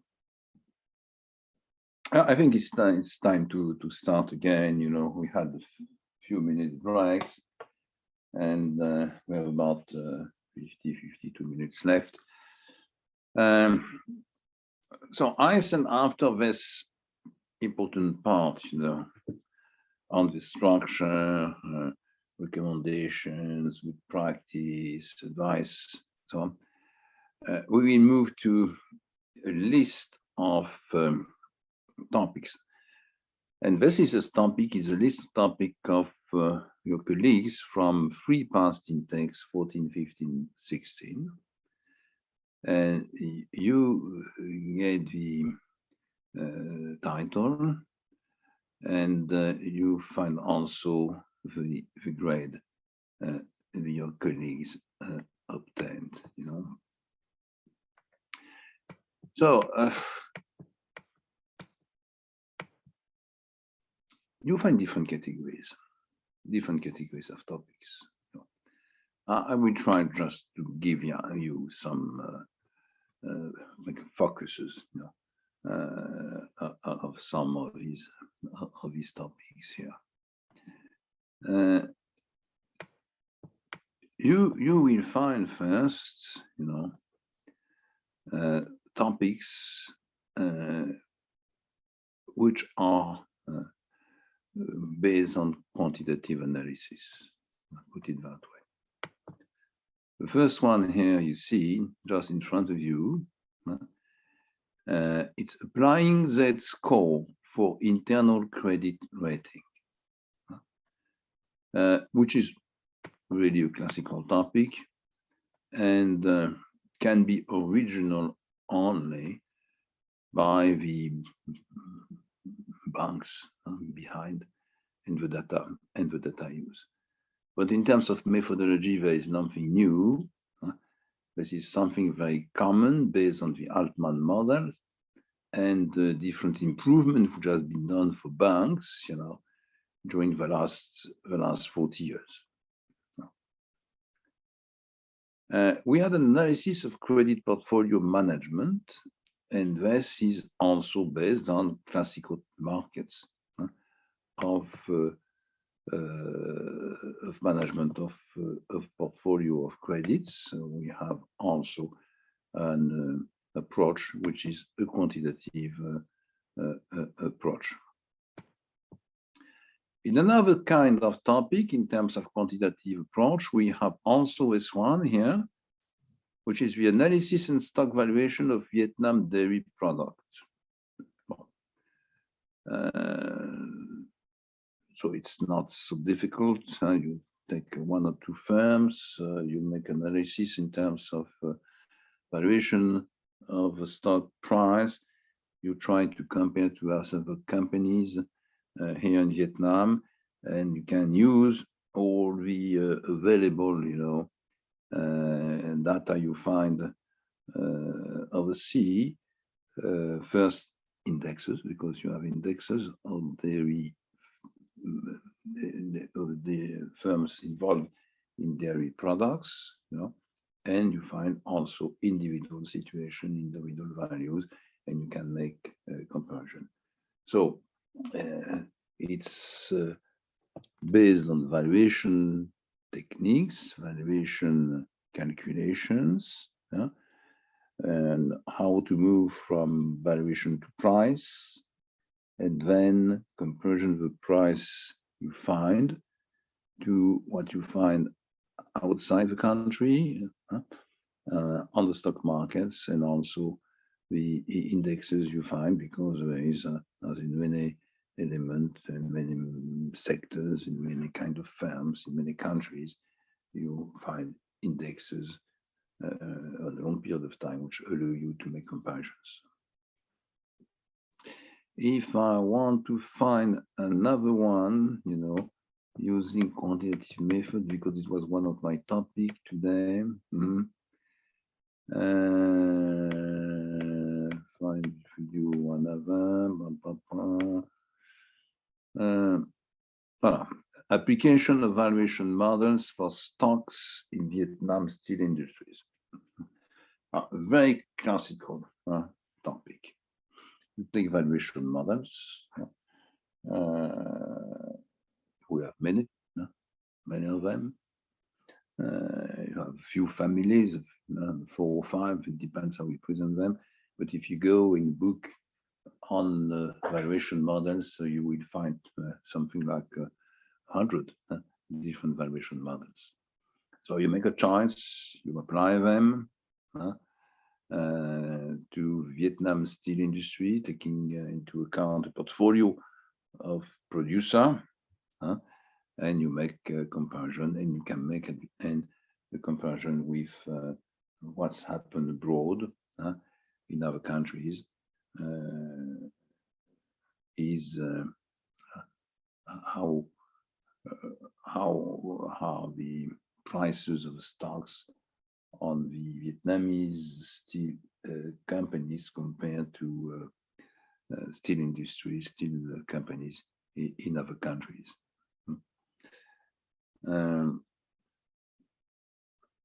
I will try to find the last one showing quantitative approaches.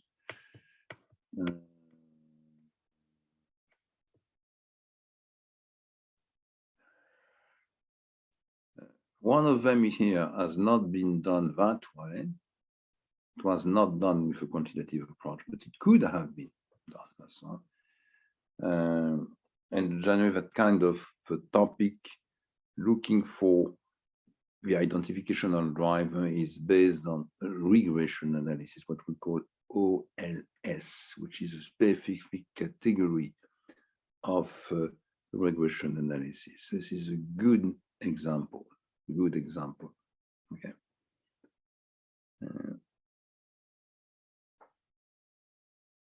Now, let's have another kind of presentation. I want to show you that we have topics which are, let's say, bank related, and some others which are more company oriented, non-financial company orientation. For example, you have first one, risk quantification by expected loss models. It's quantitative, but it is applied to credit operation and management of banks. Loss models applied to credit operation and the management of banks. So you have another one here on banks, which is an example I already said a few words on, which is M&A in the Vietnamese banks. Analysis of case success and failure. You can also find something else on banks, which is new today. Green Bank and the development of green banking operations, green banking banks in Vietnam, which is an up-to-date topic. On the other hand, you find a very classical topic here, non-performance loans and commercial bank in Vietnam. We had the same topic, 8 or 10 years ago. Of course, the results are a bit different, and after that you can compare the results of past research to the results obtained here. This is something you can also do.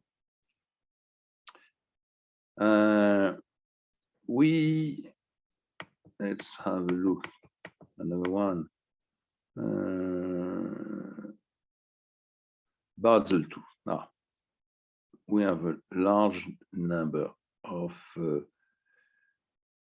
topics on Basel, evolution of Basel II.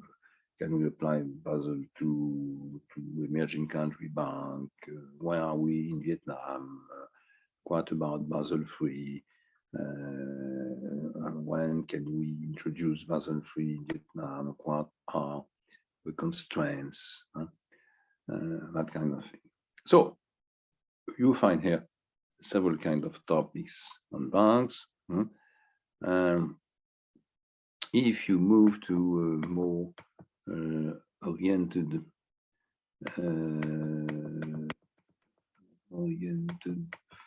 topics to firms, you find also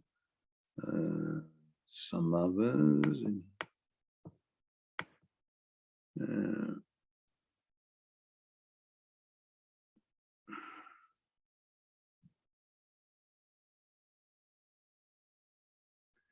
So I already said a few words on valuation models and platform.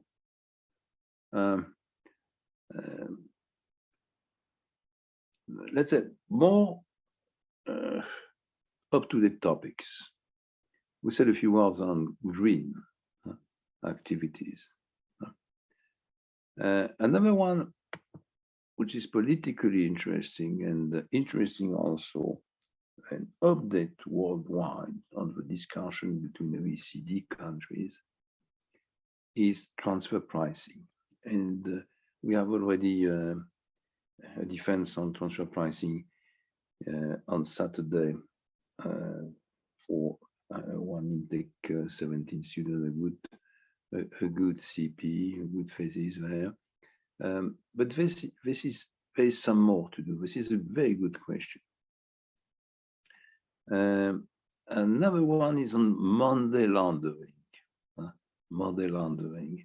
which is a very crucial question today in this digital environment. And all countries, whatever the level of development are, whatever is the organizational banking system is, they are involved in that kind of problem, and they need more security measure in order to deal with that problem. You can have among the up-to-date topic something on digital banking. We still have something more. It's moving so quickly right now, that something else can be done on that.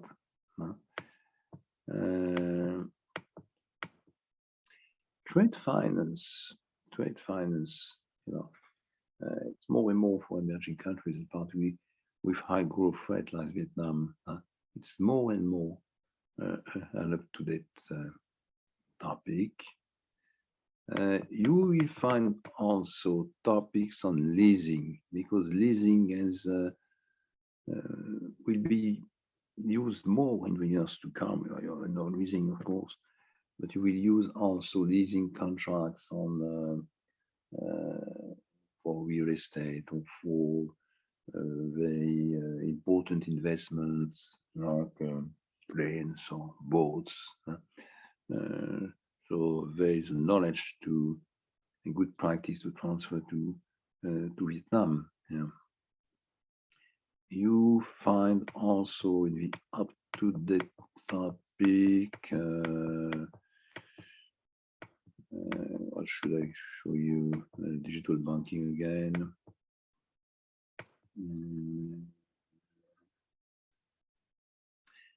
Something on warrants. on the market, covered warrants and the Vietnam stock market. It means you have several up-to-date topic for stock market development. Stock markets are not new in Vietnam.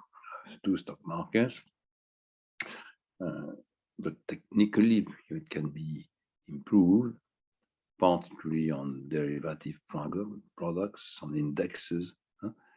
So there's also something to do. You can also have at the same time more classical and up-to-date topic in terms of theory, which is topics on volatility on the stock markets, which could be an up-to-date question in order to create adapted new products. Of course, you can have topics on startup valuation in the technology sector, which is a good idea if you have the right to find the right material. And for those who have an experience in accounting, wants to concentrate on that sector, you have the inclusion into the accounting system of the new some of the IFRS norms with the impact they have on the firms. So you can have traditional, you can have quantitative, you can have up-to-date topics, and you have a look by yourself, and you can have a look also asking to your program assistant, the phases which are here. Have a look to what was done, to what could be done, how to update that, how to think the idea and apply the idea another way. That's what you can find. Okay. Well, this is what I wanted to show you on this second slide I used today. And now I will move to another one. If I succeed in doing that, I will move to another one, which is slide successful defense. Where is it? It is this one. I hope to see something new here. Yeah, and these slides were prepared by my colleague, Professor Chan. Very well, Professor Chan, of course. And it gives you here. It's a good preparation, even if it is far. But when you write a thesis, you have better to think to the process as a whole.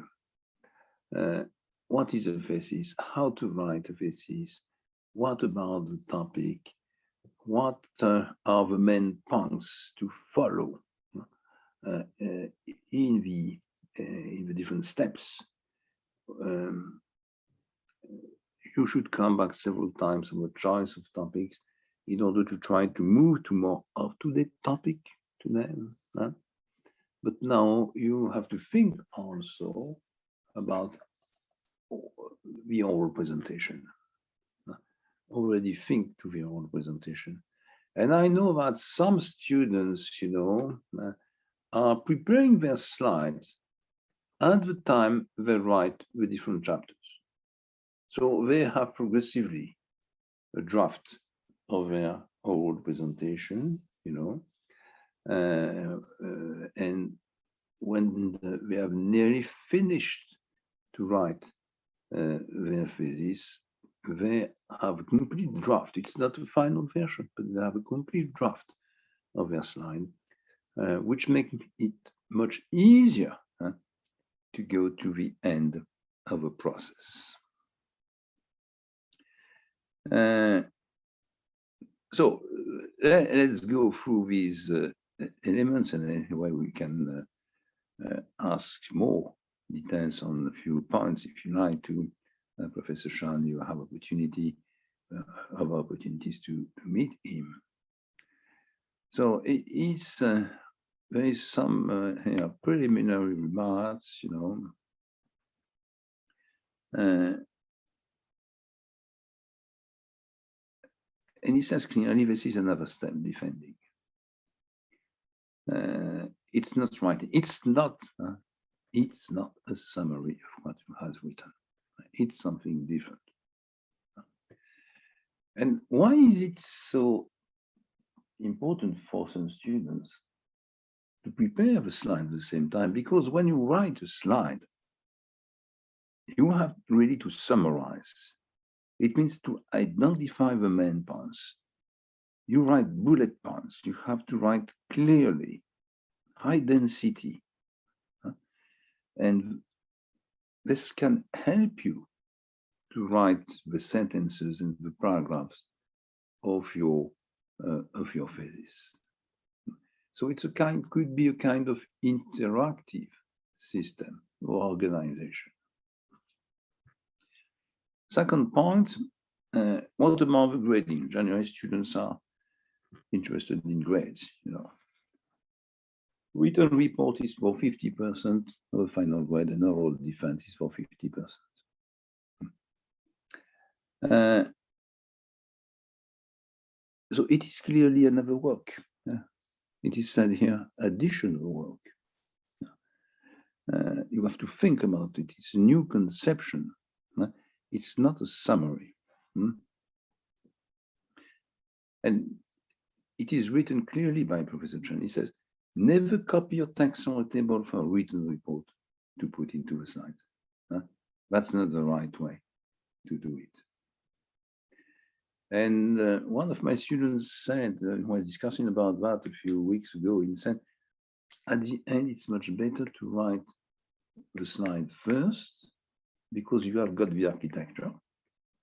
And after that, to move to the thesis itself and to write it in sentences, giving examples, more details, and so on. So you do whatever you want, but it is clear there is discussion there. How your defense is really evaluated? I have several slides of that here. Quality of a slide. You will see that quality of a slide is based partly at least, on the possibility that they are easy to read. So never write sentences, never paragraphs. It's only bullet points, graphs, tables sometimes, no more than that. And of course, when you find that kind of choice, when you develop your own presentation, we'll come back on that, you should not read your slides. The slide, it's a kind of summary, framework, architecture you present to the auditors, to members of the jury, but they are waiting for a speech, not for slides to be read. So second point is the performance of your oral presentation, content and form. So that means you should be trained. You should repeat. If you think you are not good in oral communication, you can be trained another way. Theater, theater lessons. It's a good way, and it's always very useful for you. Whatever you do, you will always have to make the presentation very short, 5 minutes or 15 minutes, or longer presentation. You have to be trained.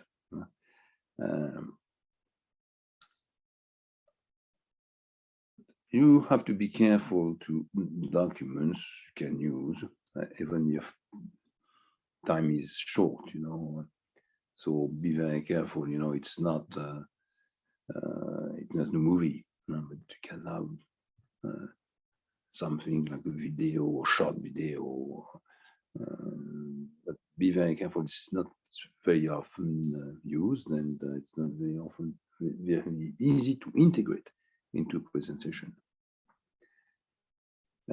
You should also learn to manage the question and answer session with the jury.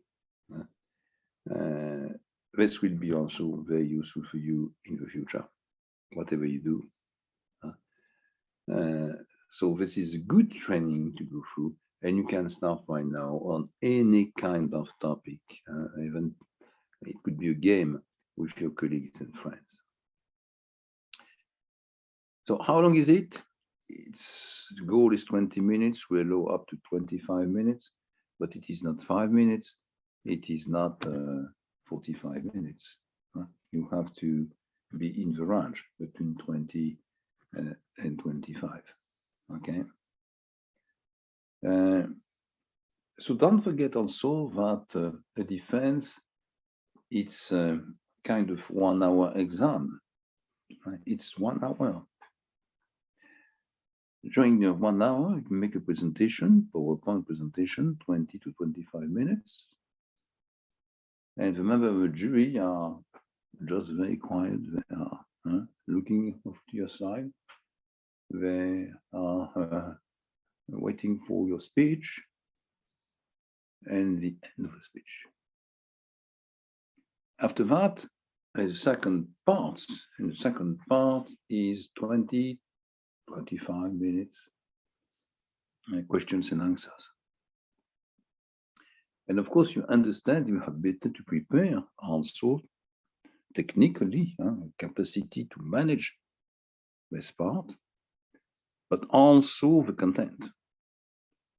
It means some students who succeeded in that part, they prepared slides with the answer to potential questions.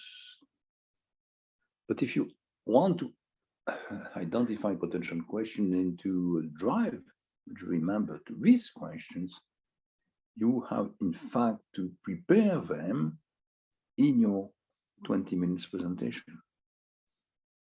So, you know, it's a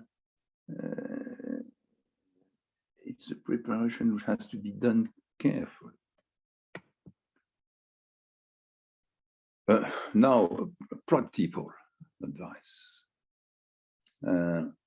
When you make a presentation in a room, have a look to the room before. What is the size? Where you are seated? Where the member of the jury are seated? What about the technical equipment? What's happened if your computer doesn't work for one reason or another? So you should not have, as it is written here, any kind of technical surprise. Come before and participate assistantly to classmates' defense. It could be very, very useful. You will understand what are the classical mistakes. And this is also kind of formal part of the program.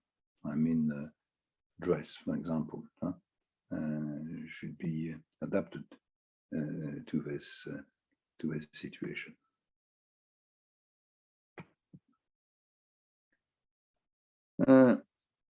I said you have to start early to prepare your slide. Don't forget that jury members, even if they are not experts, you know, in your topic, in Vietnam, you know, they have some knowledge on the topic and they read before your report. So the main mistake is to make a summary of a report. This is not what is written. No. You have to be more original, to bring something more. Yeah. Here you have a first element of presentation structure. I will come back in more details later. But the number of slides is limited. You have 20 to 25 minutes. And what we said generally is that you need about 1.5 minutes, 1 minute 30 seconds in average to present a slide. 1:30. Okay.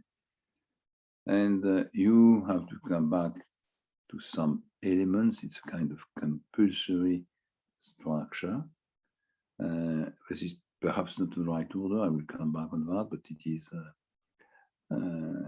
good example. Problem statement. What are we dealing with? What are the research questions? What is the methodology? What is the literature review?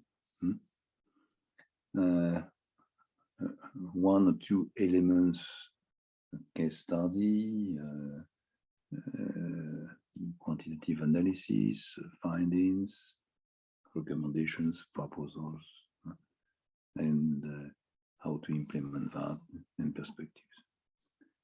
About 15, perhaps 16 or 17 slides. So when we say 15 to 17 slides, there are slides with material. I mean, if you have a slide with a title of your thesis and your name, this is not taken into account. So 15, 16, 17 slides plus a few slides perhaps to present the different parts and the title and your name. Try to concentrate. Avoid on your slide sentences. Concentrate on the main points. Clear ideas. Findings. We value analytical, empirical approaches. We value new contributions. We value databases, methodological basis presentations, no description, no sentences. This is not what we are waiting for.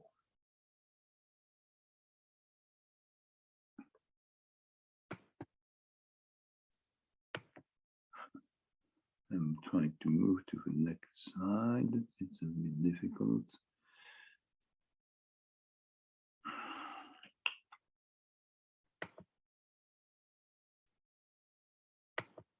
Yeah.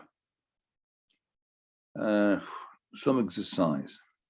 Now, this is what I already said, but I repeat that. It's very, very important. Be sure that you manage your time correctly.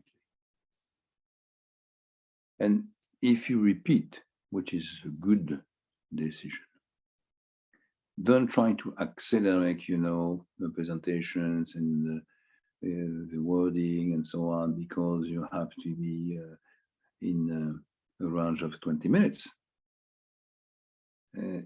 You will have to speak at a speed which is acceptable for a jury member. I mean, in languages like English, it's about 120 words a minute. Well, of course, you can accelerate and you can use 200 words a minute, but you should know that the speed is right speed is an element of understanding. You should also use tools like a pointer, or you can animate your slides if you like. You should also try to catch the attention of the jury members. First advice, of course, don't sit behind your computer. Walk in the classroom, on a few meters, no more. But when you move even from 1 meter or 2 meters, you will understand, if you try the experience, that even if jury members are starting sleeping, they just wake up, and follow you. It's like theater. It's more theater than anything else, So the way you use the speed of your presentation, the silence, if you move in the classroom, all these elements are parts of your presentation. So if you are not trained to that, try to train yourself in the month to come. It will be useful in any case, in any case.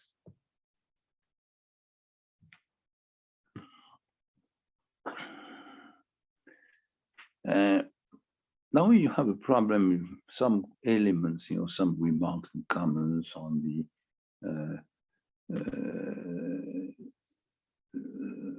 on more details, and particularly on answers, question and answers.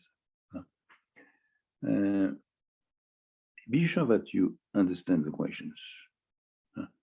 You're a bit stressed, perhaps you didn't catch the question. Don't hesitate to ask a person, a member of a jury, to repeat the question. This is really accepted. Don't try to find an answer if there is no answer to the question at the moment, or if you don't know the answer. Just like there is no answer, don't say, I don't know. This is also accepted. Don't try to find a story to try to explain that there is an answer, but you don't know it, and so on. You should be reactive in front of criticism or some kind of aggressive question. You have to learn how to deal with that kind of situation. This has to be learned. The value, third point here, the value of the research, it's really to verify some hypotheses, new hypotheses are validated, and if you find new findings, it means we are looking for something new. We are looking for some contribution with hypotheses, with new hypotheses, with validation, or for new contribution. Your arguments and your answers should always be based on data, on demonstration. We need some kind of scientific dimension. It's not a kind of exchange of opinion. We don't need opinion. We need facts, analysis, scientific approaches.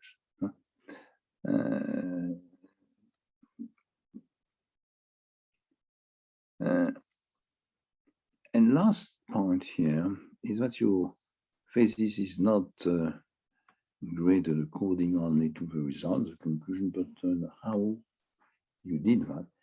You have to prove that you have a good knowledge of methodologies, a good knowledge of the literature, that you are able to obtain using the right method, the data collection which is needed, and you are able also to use this data in an analysis process, and in some cases to manage the difficulties which are inherent to research.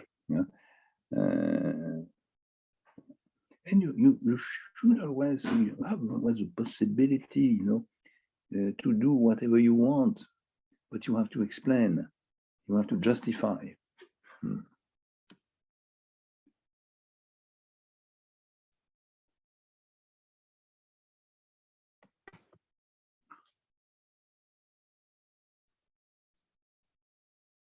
So this is not for you, this is when we have an oral presentation made by a group. But this is not on the thesis. Anyway, in the courses, in the next courses, I think to compare evaluation to the M&A course, for example, you will find that kind of situation.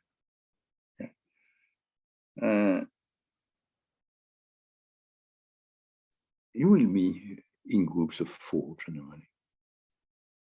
And the question is how to organize that.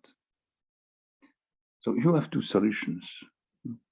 Either you have only one presentator, the case studies, or you share the oral presentation, but you organize it. Generally, for practical reasons, but also in order to integrate all the members into the presentation, it's much better to have all the members of the group making part of the presentation. But that means that you have to break down to assign part of the presentation to each one, and that you need to coordinate that. Means you have to repeat perhaps, or you need someone making the coordination and asking for the different members to present their parts. So that means you have to organize that clearly. It means also that each member of a group is supposed to have good knowledge of the presentation as a whole, not only of a specific part. Because it is clear that if it is the case, when you come to questions after the presentation, very often it's difficult, particularly if questions are transversal, to get the right answer. So it's not, an addition of independent presentation. It's a presentation which is a unified, homogeneous presentation, which is only shared by the member of the groups. Now, same principle for the jury's question. It's not generally very appreciated by jury members when there is only one member of the group trying to answer the different questions. Questions have to be spread over the group member, and it's not forbidden for the question for one member making part of the answer and the second one giving some more details on this question. But this is not for the thesis, this is for the last two main courses we have together. Of course, you will have some other elements, very often you have flowers at the end. When we are in the classroom, that means this year, of course, we are online, but I hope situation will be different next summer. After the defense, don't forget that your CP, is kept at CFG, and that if a jury asks corrections, you have to do them. They are required before you bring the final version to the program assistant. This is what I wanted to present you here with this set of slides. To come to an end to these presentations, I just wanted to show you somewhere something else. Why is it now? Yes. Which is a sort of very small number of slides. Yeah.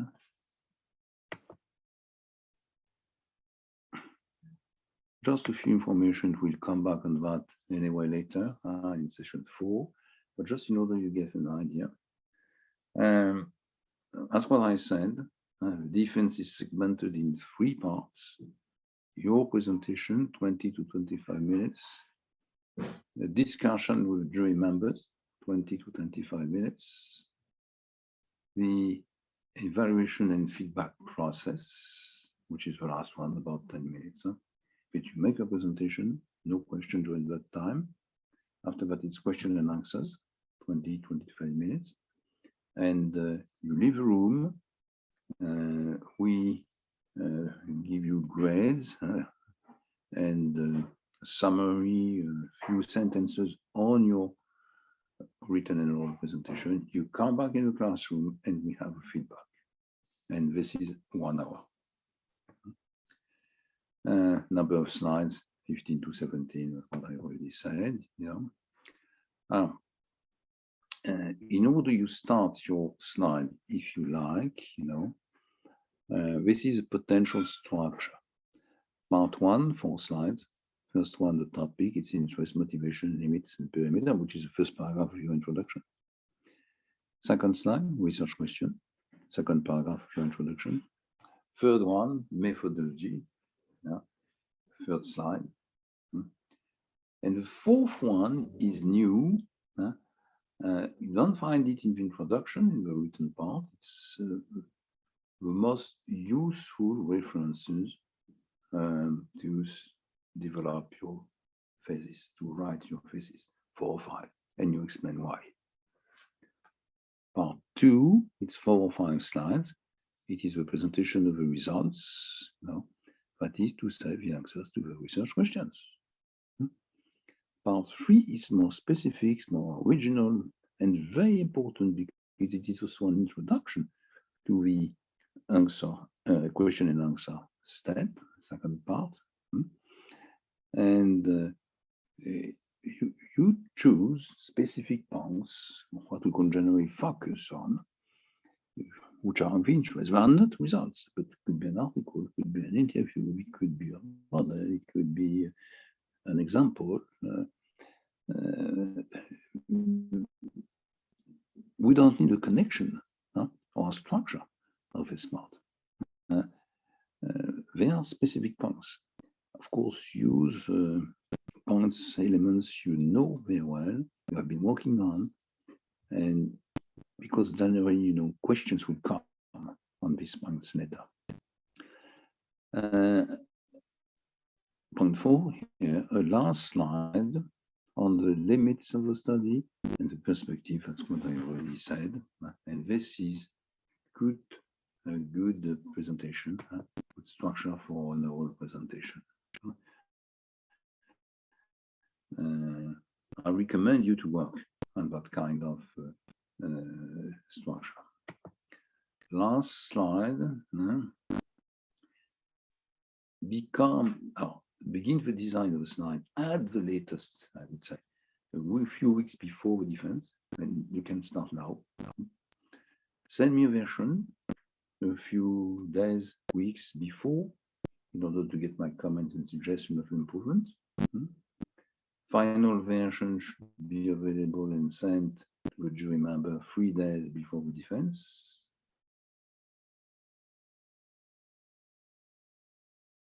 Spend time on the design.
Thầy giận mình thầy ao luôn rồi.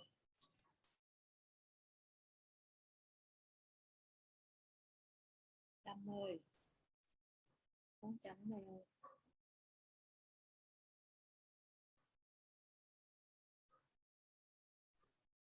Ủa, vụ gì vậy chị Trâm Anh ơi? Thầy chắc bấm nhầm nút, thầy tự out rồi. Em cũng đang hỏi, ủa sao tự nhiên đang nói mà không biết đâu thầy, hay là học xong rồi chị? Chưa đâu, thầy còn slide cuối chưa nói hết mà. Ủa mà mọi người ơi, cái chữ CP trong mấy cái slide của thầy á, nó có ý nghĩa là gì vậy mọi người? Consultant project hả chị? À, ok. Ủa, có mấy bạn admin nào ở đây không ta? Thầy mình sao rồi? Người out từ từ hết à? Dạ, chắc là học xong rồi chị. Chưa mà, thầy chưa tạm biệt hay gì mà. Em cũng chưa thấy thầy good night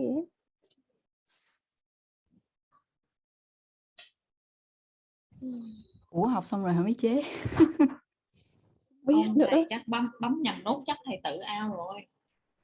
Chắc thầy Ủa đang cố còn gắng vào. tới 21 participant mà. Kiên chắc chờ đi Kiên ơi, thầy chắc còn quay lại, còn không stop luôn đi, còn có slide cuối thì chắc cũng không sao. Thôi, good night chị em. Bye bye nha. Em out đây. Ngủ ngon.